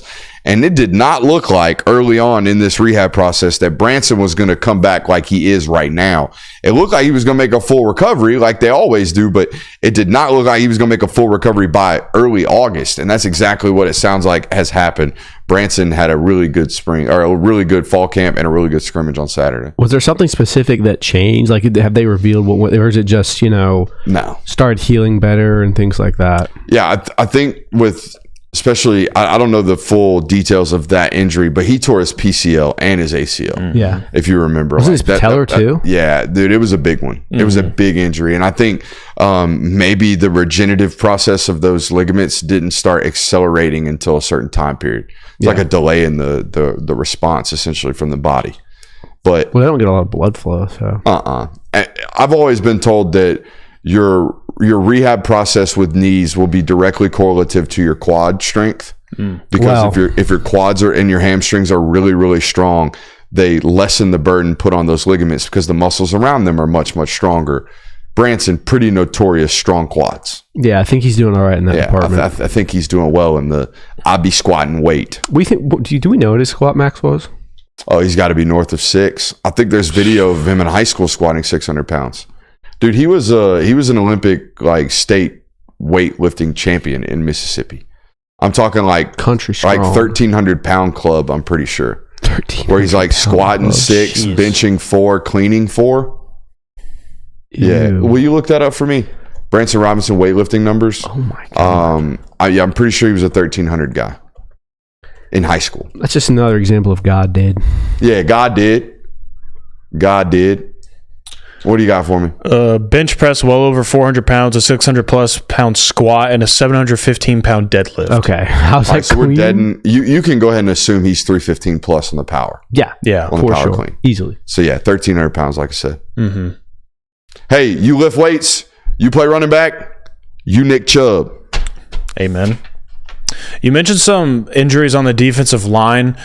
Who kind of steps up in those roles? Who's the next guy up? Warren Brinson kind of still dealing with his injury. Yeah. Who gets plugged in there? Interior defensive line. Who are the guys that are kind of being called upon? Yeah, so let's talk injuries first. Warren Brinson, the Achilles. Jordan Hall still out with the fibula hairline fracture. Xavier McLeod did not practice on Saturday either, which was interesting to hear. So don't quite know what McLeod's injury is. I was told there was no noticeable limp. There was no signs of what it obviously was. So we'll be interested to see what happens there. But outside of that, you're looking at Nas Stackhouse and Kristen Miller being your quote unquote starters right now. And this is a huge first 5 weeks for Kristen Miller. When everyone else is still getting healthy and when everyone else is still rehabbing and all that stuff, you have a chance to get off to a hot start and kind of earn and hold on to your place as that defensive tackle. Those two guys. And then after that, it's immediate young depth with inexperience. Guys like John Jarrett are going to have to play a lot of snaps as long as McLeod's until McLeod gets healthy, until Hall gets healthy, until Warren Brinson gets healthy. Jordan Thomas, also a really big body that they feel I would imagine they can survive with right now. And just in terms of interior defensive linemen, I see the chat talking about Tyrion Ingram Dawkins. He's a defensive end. He doesn't necessarily fit this mold for interior defensive line. Gotcha. So it sounds like, just by relation of injuries, this is probably a position they're most worried about heading into week 1. Is that fair to say? In terms not of because of I'm not saying skill set. I'm not throwing the position group under the bus, but it's a bang. Last year, this was the running back room. Yeah, and by the way, I think fully healthy, this room still has questions. Yeah. If Warren Brinson and Jordan Hall were 100% healthy right now, if Xavier McLeod were 100% healthy right now, we're still looking at this defense and going, hey, interior defensive line, going to have to prove that you got dudes, because we know you got dudes everywhere else. So it would have been one of these quote-unquote questions still remaining leaving fall camp. Do you think it's a question that gets answered come week 1, or are we still going to have to maybe the idea of, well, this person wasn't a full go yet, or we didn't get to see a good look at so-and-so? I don't think our answer from a national perspective and from an obvious, clear as day, there's the answer. I don't think that happens until one of those individuals flashes. Real high-end traits and real disruptiveness. And I truly do believe it's almost like the Oscar Delp discussion that we continue to have on this channel about, hey man, if 4 or 5 of those missed deep balls get hit, it's a totally different discussion. 4 or 5 of those. Damn, Warren, if you just fell on the guy, you might have a sack. Or damn, Warren, if you just stuck your arm out, you might have had a TFL. Or damn, Warren, if you just would have unzipped your feet, you would have had another sack. Like 4 or 5 of those damn Warrens change around. Warren Brinson's field going into this season is completely different. He would have been this disruptive football player that everybody talks about. Yeah, absolutely. I agree with that. So high ceiling at least. Red Zone's $740 this year. Buddy, I ain't even looked at Red Zone in a minute. Buddy, I've had Red Zone every year of my life since I got out of high school and started paying my own bills. We will not be doing that Never now. had it. Never experienced it before. Yeah, we ain't doing that. That's crazy. $740? Miss me. That's very steep. Very. It's free on Streamy. All right, questions. What? It's free. It got though. Streamy's got. Nah, it's still up. It's still up. Oh, they already Ops couldn't keep us down for a while, bro. We couldn't keep us. You're telling me for free I can find out what happens 15 seconds later than everyone else does? I love how you snuck a Wii in there too. Yeah, you got a side gig going or something? Keep us down. We're a family there at Streamies, dude. One of my least favorite things when people do we are gonna beat y'all this weekend. That bothers you? Yeah, it does bother me. Why does it bother you? Because you have no ownership. You have no stake. You're not on the team. I think it's just yeah, but you're connected to it. I think most your team. I think most people don't do it because they actually think that they're like a part of the team. It's just like you associate yourself with that group and community. So it's like when they say we, it's like we fans, like that's who we're talking about. Like we're going to be the ones that come out on top. We the Georgia Bulldogs. Yeah. So we got a dub in World War II. Yeah. Well, we weren't alive yet. But that's like saying like you weren't in the war. You didn't fight. You can't say you won. You know? I mean, kind of. Yeah. No, that's not. False valor. That's not false valor. No. Yeah, it is. I think that once again, I think Chad is going to be very critical of your opinion on this. Align this with the Rod Wave. By the way, I just want to let everyone to know the feedback on the Munson impersonation. Mixed. Solid. Surprisingly mixed. No, not even mixed. More pro than anti. Good. So how about him? That's good. Good job. Proud of you. I think you've been working on that one. In my opinion, Munson is one of those impressions you just don't try. What other fits in that category? What other impersonations fit in that category? I don't know. Get back to me. I would have to think about that. That's a tough question to answer off the top of the head. Speaking of tough questions to answer, questions you still have remaining on this football team leaving fall camp. Fall camp's over with. It's done. The bus has been finalized. That was always nerve-wracking for me, or not after my freshman year, because it was assumed that I was on the travel squad. But freshman year, that was really tough. Did you ever have a moment like this as a football player where you don't know if you're going to be cut, or if you don't know you made the team, or if you don't know if you made the bus, the travel squad? Did you ever have any of these moments? Yeah, sophomore year was really tough because I was coming back from an injury, and it was like, am I going to be on varsity or going to put me on JV because I'm coming back from an injury? So that was kind of a big deal, but that's probably the most strenuous moment I had mentally. My true freshman year of college, it was told during camp, hey, we're traveling 9, hard cap. So if you're 10, you're screwed. You're going to be staying at home. And staying at home in college sounds like fun, but it's not, especially if you go to a Division II school. So being on campus during the weekend is just not the move. It's to be traveling with the boys and going to football games. So that 9th spot was very, very critical. I was number 10 my true freshman year. But they decided we're going to travel 10, and Brooksy's going to travel as a red shirt, a dedicated red shirt. He's going to travel. He's going to get the vibe of what it feels like to travel, but he is not going to play. It was the most ideal situation ever. You're just living life. Yep.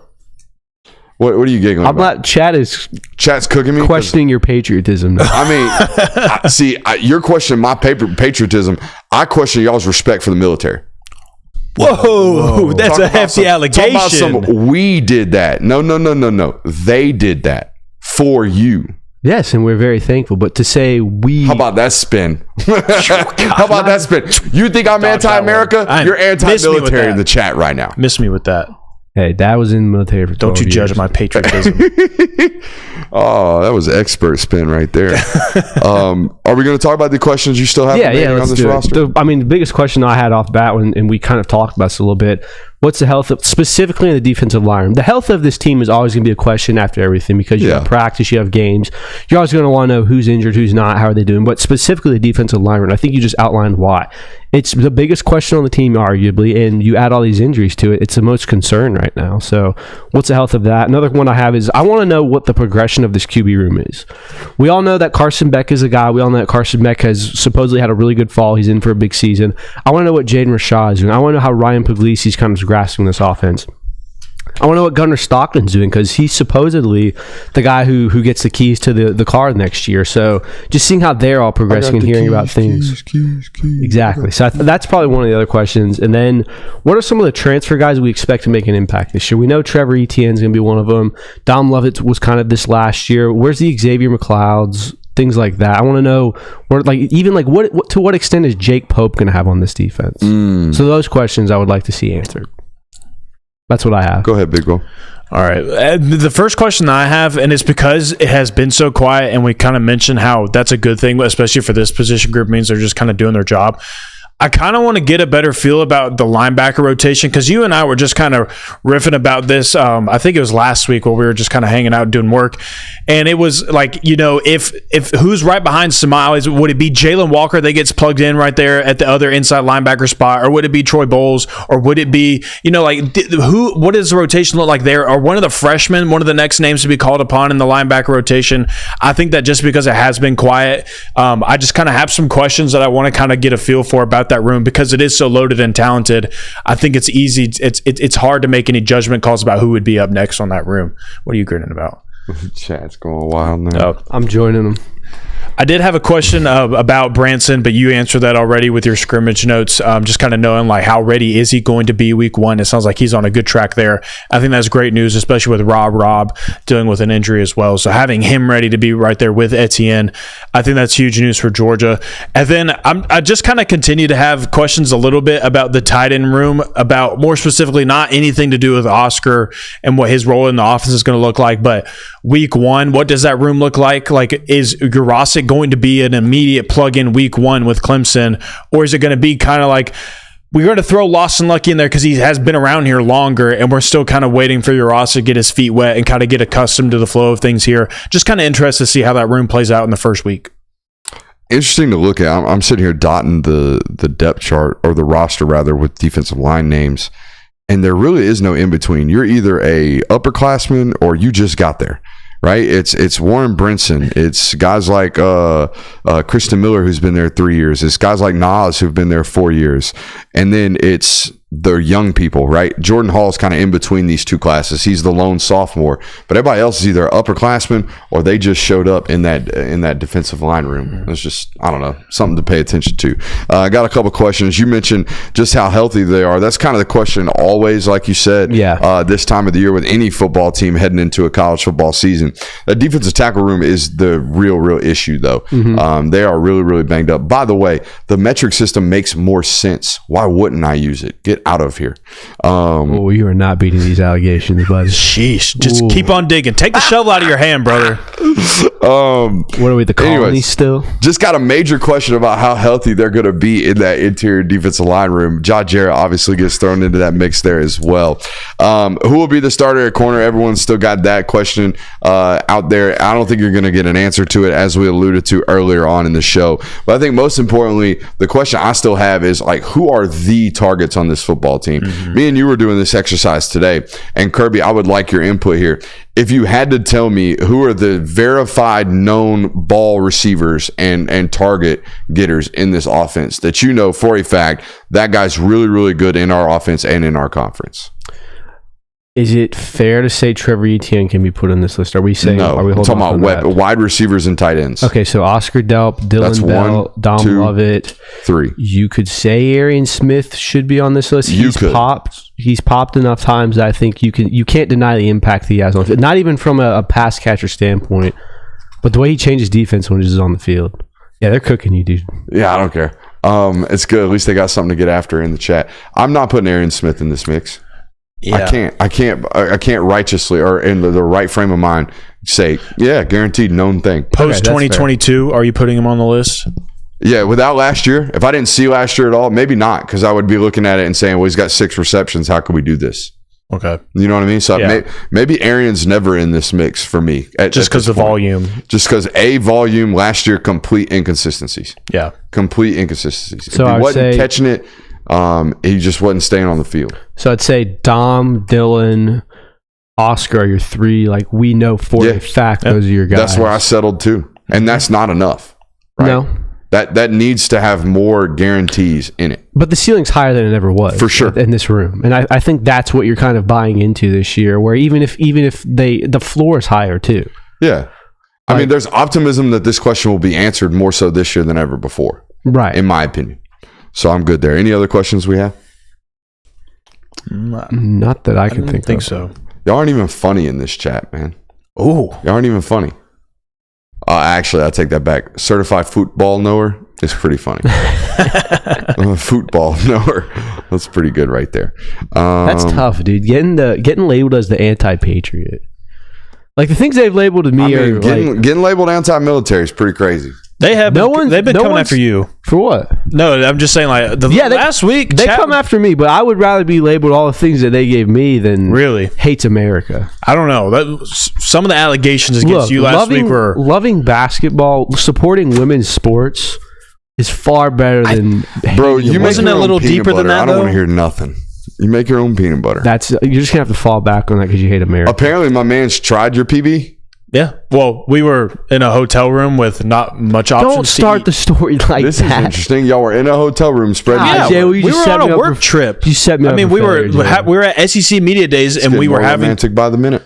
I don't know why that turned weird. I mean, that's just how the story is. The first sentence, it's him, bro. You can't start the sentence with we were in a hotel. No, I think you were just uncomfortable a little bit. No, I was fine being there, but yes, it was good, wasn't it? Yeah, and I needed a snack, and he said, "I brought some peanut butter." The peanut butter. All right. Interesting. Look, man, you got to do what you got to do. Just sharing the love of the homemade peanut butter in a hotel room. That's all. Yeah. That's all that was going on there. All right. On to the next segment. Position battles in review. There weren't too many position battles this fall. Less than ever before doing this? Yeah, I would say so. From a starter standpoint, yeah. Like, you felt like you were coming into the season with a pretty good idea of who was who as far as starters go. Now, 2s and 3s and who's going to get on the field at this point in the season, there's always questions about, but... Our chat is one of the more distracting chats, yeah, it is. I think, ever. All right, position battles in review. Here's the ones that I wrote down. I wrote down corner, offensive tackle, star, running back, and safety. Are there any other things that we think we need to clarify? Maybe receiver again? Say that one more time. I got corner, offensive tackle, star, running back, and safety that need clarification for the audience after fall camp. You get on linebacker, get on... Yeah, I would say that those are the only ones. All right, those are the ones. These are the ones we're going to clarify for you guys right now. Starting with corner. I think they play Humphrey and Harris equally, with Ellis Robinson rotating in as well until they identify who of Harris and Humphrey is the guy, and then they continue to play Ellis. What do you think your strategy would be here if you were Kirby and this defensive back room? Because you know, or at least I think you would know, history of football tells you Harris or Humphrey probably hitting the portal at the end of this year. Whoever doesn't get the majority of the reps, yeah. Right. Whoever doesn't win that job probably bouncing. I mean, they're already ready to at the end of last season. Shit, both of them entered, essentially. Right.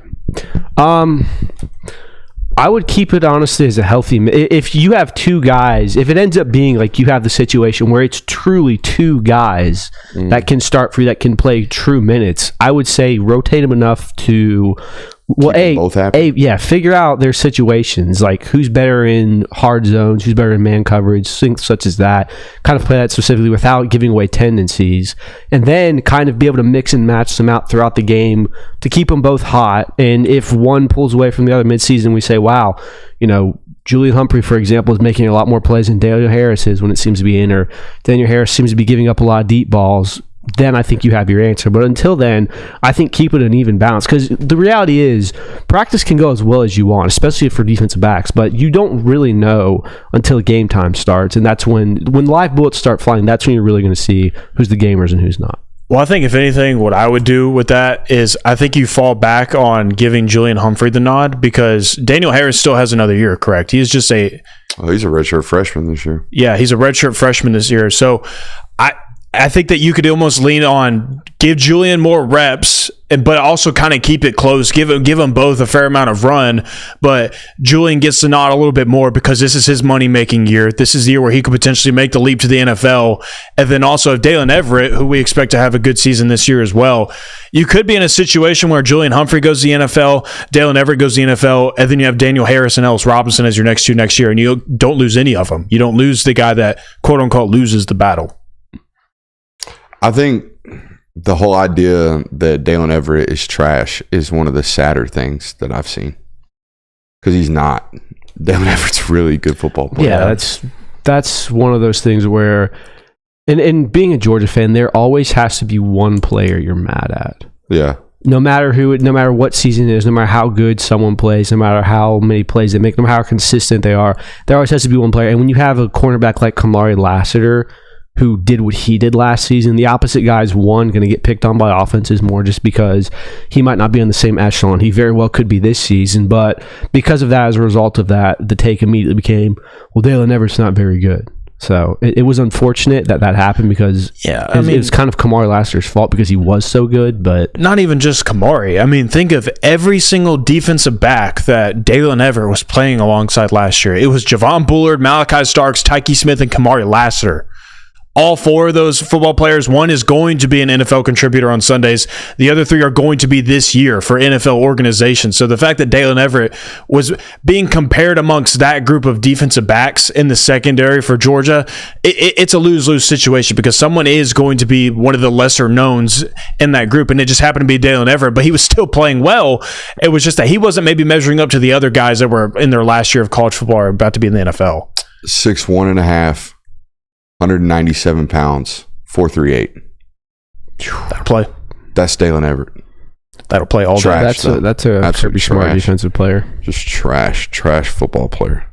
This is going to get his job taken from him this season, apparently. Also, if he were bad, all right, this would be an open competition for 2 spots amongst 4 future NFL corners. But that is not the case. Nor has it been the case at any moment this spring or fall camp. This entire offseason, it's about who's going to join Dalen Everett as a starter with 3 other NFL football players in the room. We all think Julian Humphrey, Daniel Harris, and Ellis Robinson are going to play on Sundays. Only one of those guys has basically been given or earned already his starting job before the fucking offseason even started. That is one of the interesting things that the I Hate Dalen Everett base of this fan base is kind of not really paying attention to. Like you said, like walking away from 2023, like as soon as the 2023 season ended, and if we asked, okay, who are your immediate, that guy's probably going to start for us in the secondary, the only ones we could really say guaranteed were Malachi Starks and Dalen Everett. Fair. Maybe throw Dan Jackson in there just because he was the old head in the group, but like Malachi Starks and Dalen Everett were the only 2 home runs of that. So that says a lot about his skill set. What was Johnny Just Got Here, the fans' response to Xavier Truss announcing that he was coming back for a 6th year? Oh my gosh, it means Monroe Freeling's going to hit the portal. Someone's leaving. Yep. Oh my gosh, it means Monroe Freeling's not going to play this year. Well, this sucks. Oh my gosh, we just had the redshirt senior come back when we should have been playing the young guy, right? Yep. Yeah, that would have been the case had Monroe Freeling not done absolutely everything this offseason to prove to everyone that he deserves playing time. So much so that Xavier Truss's reps are probably going to get cut to the point where he didn't expect them to be. Okay. And this was something that I talked about when Xavier made his decision, because everyone did the whole, oh, this makes Georgia worse next year, or, oh man, what does this mean for Monroe Freeling? Oh, yada, yada, yada. And my first thought and my first statement was, this is a lose-lose for Xavier Truss. Okay. In the sense that best case scenario, he plays really, really well, keeps his job, maintains his draft stock. That's not really a win. In fact, that's an additional year on your totem or your career path, an additional year on all the hits that you've taken, and a year off of your NFL contract, right? So that's not necessarily great. Worst case scenario, Monroe Freeling beats you out. All right. And the scenario where we're kind of falling is it sounds like Monroe might be getting reps at right tackle and left tackle this year and giving everyone a blow. He has definitely taken reps at left and right this fall camp and done so really, really well. Monroe Freeling, going to be a dude. Do you think that him playing both left and right is both trying to get him onto the field, but also maybe kind of preparing for next year of we like having someone that can play both sides that makes our job easier next offseason as well? And also, how much of it is sort of an olive branch to Xavier Truss? Because if you have this guy that came back for another year where you've got this young guy who's going to be taking a lot of your reps, that doesn't look great from an NFL draft prospect standpoint. Is that also Georgia saying, hey, look, you're coming back and helping us out, so we're not going to solely make sure, while we also get the benefit of cross-training Monroe Freely? I would be on the hey, protect the old guy stance of this had Kirby not answered that exact question this fall, or this spring it might have been, where he basically said, I've never had a year of coaching where a young guy didn't beat out a returning starter. He said, I've never had it happen where somebody that's younger and hungrier didn't win the job over somebody who thought it was theirs. So that was my answer to he gonna play the best 11. That was his way of saying that I'm playing the best football player no matter what. Okay, I don't care if you came back or forego to NFL draftable grade to come back. If you're not the best player, you're not the best player. So then we can assume Xavier Truss is taking a huge risk by coming back this year. Yeah, and that was the assumption I had when he first did it. So, not a bad place to be in, though. I mean, you got a stud year 2 player that's pushing for playing time. Then also, again, you have a guy that has 40 plus games of game experience. Truss does, or is it 38 right now? 38. That's what it was. 38 games of experience. So, I mean, 2 really good positions, and that's kind of the stance that we landed on after he announced that he was returning. Of like, you have a guy that has 38 games of experience. Like, you don't turn that away if he wants to come back. Yeah, no, you don't tell him no. You might be honest with him, sure, and say, hey, like, I don't think this is a good idea, but we'll take you if you want to come back. Chad's also asking this, and I kind of was curious. Has there been any inklings on what Jake Pope's doing? Still got the hornet's nest? No, he doesn't have his hornet's nest on anymore. He's playing. Just wear it for eternity. No cast on the hand.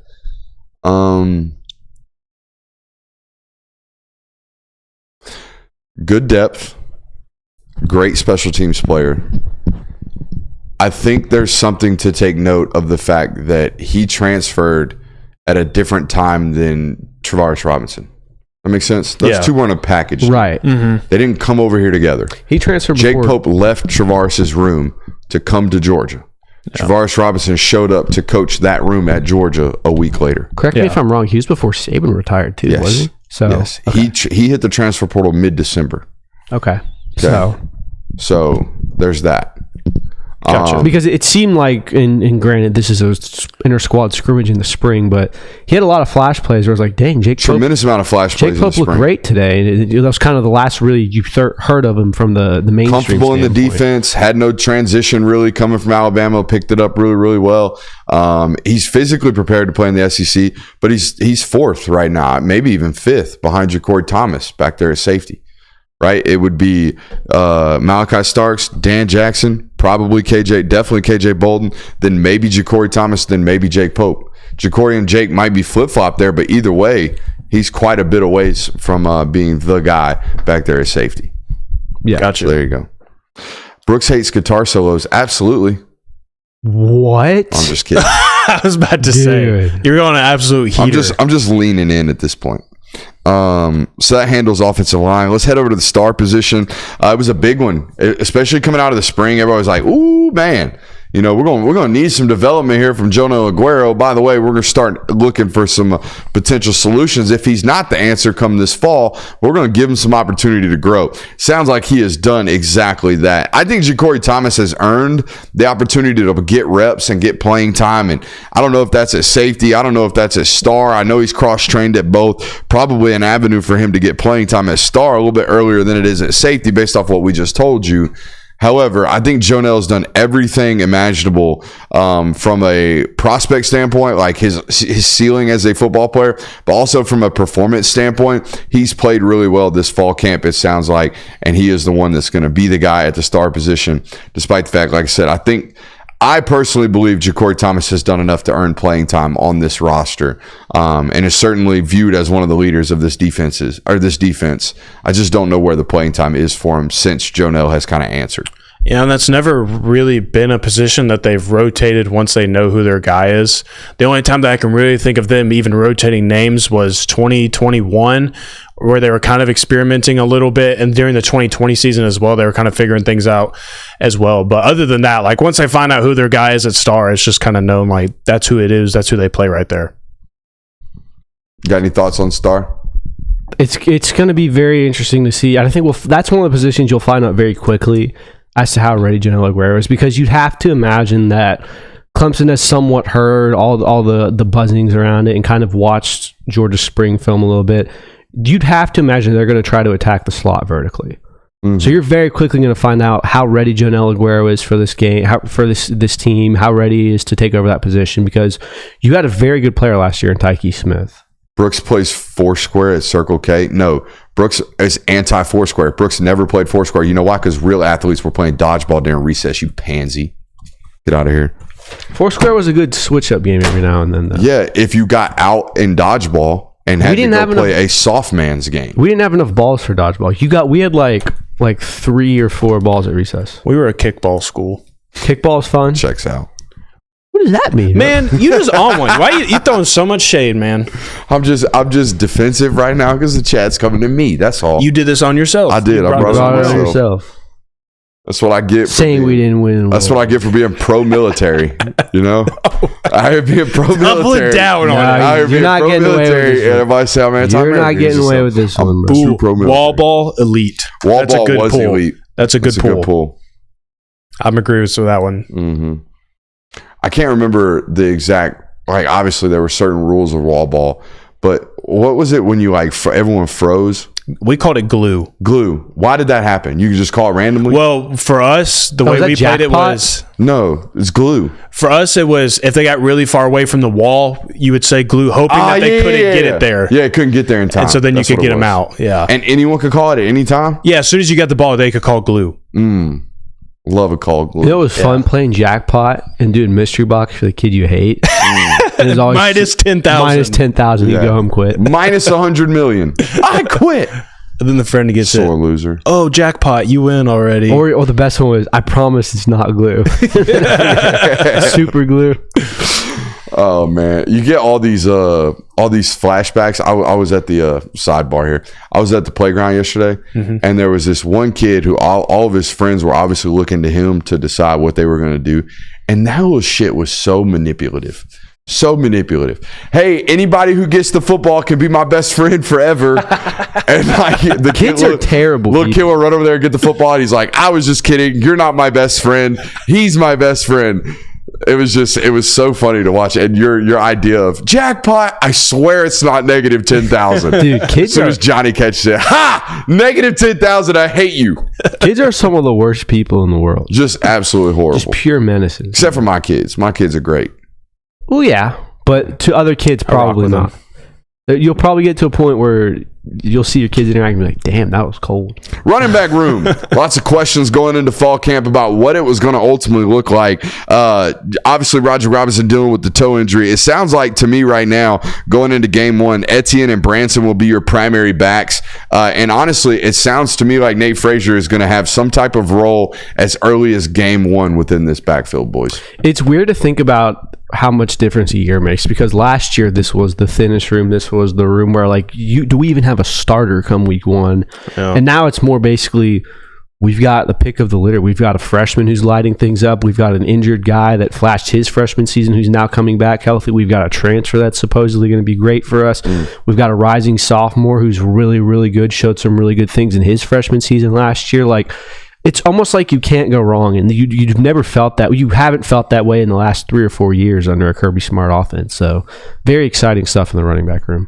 Yeah, I feel like it's kind of the room that everybody is the most excited to see, because you kind of got a glimpse of it in the spring game, but you really didn't get a full glimpse of what it is now after going out of fall camp, because spring game, it really just was Trevor Etienne, what do you got? What do you bring into this room? Rob, we know what you are. We got to see a good bit of you last year, but you haven't gotten to see Branson Robinson yet, and you haven't gotten to see Trevor Etienne now fully involved in this offense. So I think a lot of people are really, and especially now the addition of Nate Frazier, you definitely haven't seen that.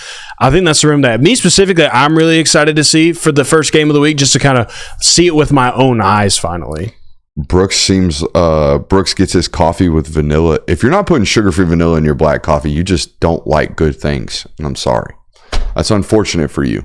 If you're probably one of these people, I don't drink anymore, but you're probably one of these people who makes fun of people for drinking things that taste good. Like, what a pansy. You're not almost throwing up every time you sip scotch. You must be a pansy. That's that type of person. Of course I put sugar-free vanilla in my coffee. Who wouldn't? Hey, you lost me in the coffee debate, dude. Yeah, I know. You might as well be more. I'm just a wintertime coffee I just don't drinker. like the taste of it. You're a wintertime coffee drinker? You don't switch over to the iced coffee during the spring? I do iced coffee. Like, if I'm going to get coffee, I'll do iced coffee in the summer. But, like, if it's just hot coffee, like we're talking about a cup of coffee, I don't do it in the summer because I'm very warm-natured already, so I can't be sweating drinking coffee. I don't enjoy it. They're coming after you tonight, man. Yeah, somebody never says disrespect the U.S. Somebody says I bench press with the 25-pound plates. That's just fallacies. It's just fallacies. Even though there are some 25s over there. I was about to say, they're on the rack right now. Do you want me to spin camera one? They done nothing. Yeah, we can do it. Full 360 cameras over there. We won't let people know just how big Mom's basement is, okay?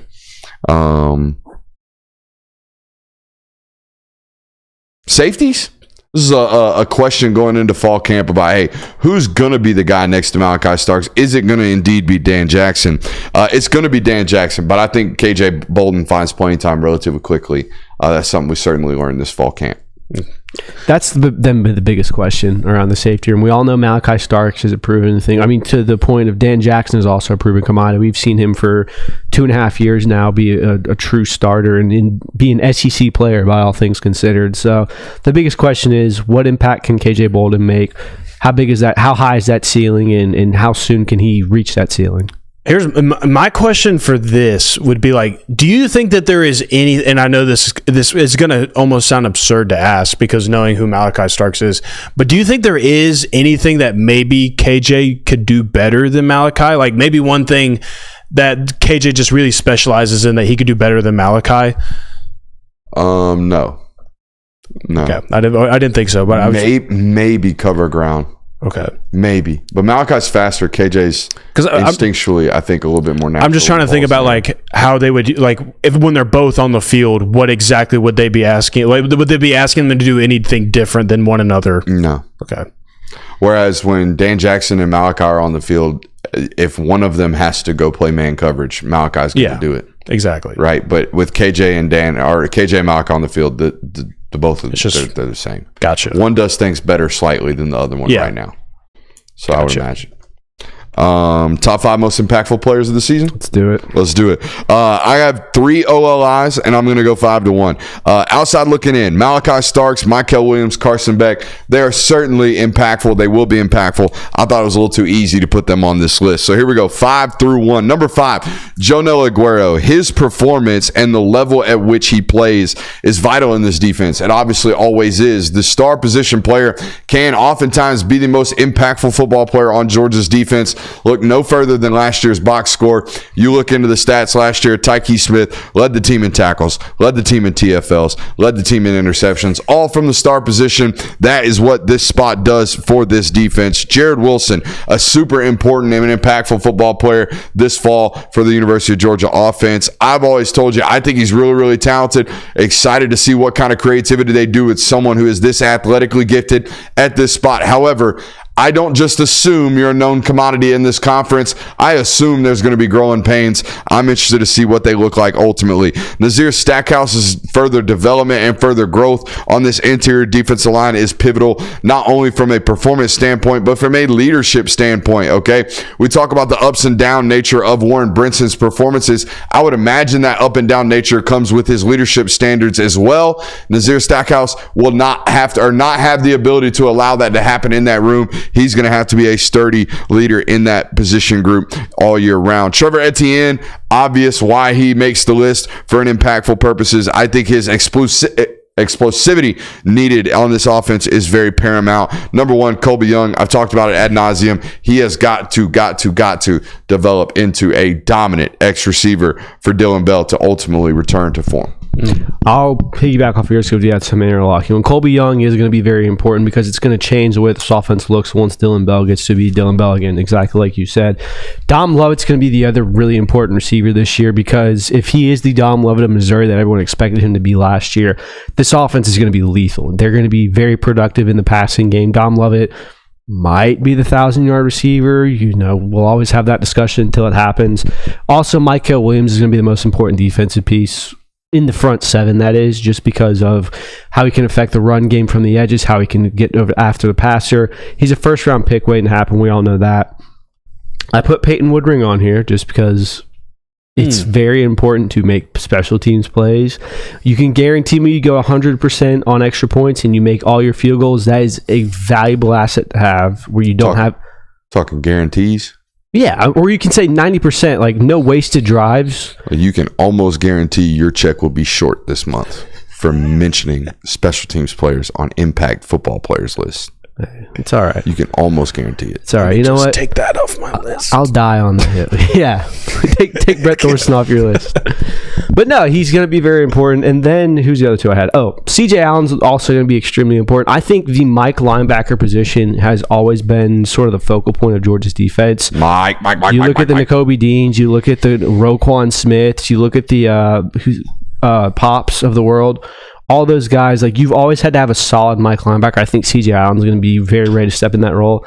And the sixth person I put this one on here for the pure reasons of I wanted to be unique. Jalen Milroe will have an effect on this season because if Georgia can stop Jalen Milroe in Alabama, they will win that game. Hear me out. If you can handle Jalen Milroe, if Jalen Milroe has a Jalen Milroe type game where it's very mistakes, doesn't pass the ball very well, Georgia wins in Tuscaloosa. By the way, you're probably going to see Alabama again, whether it be the SEC championship or the playoff. If you can handle Jalen Milroe twice, how you affect that game, that's going to be a massive impact on your season, not only for having championship potential, but also moving forward and beating the quote-unquote Bama curse. That was my unique pick out there, one that I was certain that no one else was going to take. Because swerve into the left hand. Well, when there's 22 players and Brooks names 6 of them and has 13 OLIs, it's hard to have one where... Well, you know what? I didn't have a single crossover with either one of you. Attaboy. Good job, Jalen. So, it's not that hard, all right? You just got to dig deep. Like number 5, Ben Urosic. He made my list because if you can have both Oscar Delp and you can have both Ben Urosic having impact plays throughout the entire year, I think both provide the ability to be explosive in this offense. And so if Ben Urosic can get up to speed and he is as ready as Oscar Delp is to come into this season, and you can have another tandem at tight end, I think that could be massive for Georgia. I think number 4, Arian Smith has the potential to be a high-impact player at the wide receiver room. Yeah. Not just because of his speed and explosiveness that he provides, but if you can get that consistency with him, and especially knowing that Dillon Bell is going to be an X to start out with, which means Arian Smith is also going to be on the field a lot. If he can be a high-impact player for Georgia, I think that really increases the ceiling even more for this wide receiver room. Tyrion Ingram Dawkins is number 3 for me. He's just his hype man. No, I'm ad-libbing. Don't tell the audience. I mean, the defensive line, the defensive end position is such a huge spot, and I think too, we've seen such like sparks from him, such spurts, but we haven't gotten to see it for an entire season because he's had to deal with injuries. He's coming off of an injury this offseason as well. So I have TID on my list, and keeping on in kind of that same realm, Damon Wilson. You've been on this Damon Wilson hype train for a while, and I think this could be the year that it explodes. It's so deep in that room, but if I had to pick one right now who's kind of on that trajectory of this could be the year where he becomes a household name, I would pick Damon Wilson. Big Bubba Clot. And number 1, a player that had a lot of good flashes last year, but if you could just kind of double that and get him going into the other areas of this football game or in football in general, Kristen Miller, interior defensive lineman, sticking with the theme of this offseason, going with the questions of interior defensive line. I think he's really good against the run. I think if he could really round off his game a good bit, Trapaholics mixtapes would be a high impact player, one of the most impactful football players for Georgia. What was that one? Was like, if you don't hear their beat drops, you got that fake ass shit. That's pretty good. That's pretty good, dude. DJ Ill Will. We get to a point in the show when Brooks is just trying out impressions. Yeah, that was pretty difficult to go through a list. Well, I was wondering, he was sleeping over there on the switchers. I was wondering if who was going to catch on the fact that I was out here ad-libbing your takes. You came out with some different type of heat, and I was about to hit you with that pew, pew, pew, pew, pew, if I had one. Yeah. See, no overlap. Good job, Joe. Goes deeper than 22 players. All right, we had a question of the day over on Twitter. Should we hit that, or should we talk about this Roquan tape that we broke down? I want to do this Roquan tape. Yeah, let's do the Roquan. All right, we broke down Roquan tape today. Every time, never fails. Y'all want to do this? I want to do this.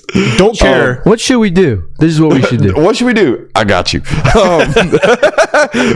broke down Roquan Smith tape today, and let me just tell you a little something about that 2017 defense that we watched today. They were 6th in points per game allowed that year at 16.4 points per game. They held opponents to less than 300 yards of total offense in 11 of 15 football games. They held opponents to less than 20 points in 11 of 15 football games. They were really, really, really good, okay? Top to bottom defensively, they were really, really good. They were as good as any Georgia defense you would put on paper statistically that they've had during the Kirby Smart regime. However, we looked at it today, and I think maybe 4 of those football players in that 2017 roster even have a chance of sniffing the field nowadays on this Georgia team today. Do we have a clip of that film pulled up over there? We do. Will you give me that so we can just go over there and kind of circle and take a look at these individuals and really quantify this for the audience? Because it's kind of crazy when you look at it and just imagine how truly deep Georgia's defense is nowadays. Let's head over here. I don't know if we can get all 12 players in. It's all good. We can get the most of them. Give me the end zone cut, actually. So, yeah, spin this back just a tad bit. Okay, this is from our our Patreon-only film study over on patreon.com/Brooks Austin. Yeah, just spin it all the way back to the top. Here, I got it right here. All right. We'll just wait here. What the fuck's going on here? I don't know what it's doing. Is this a...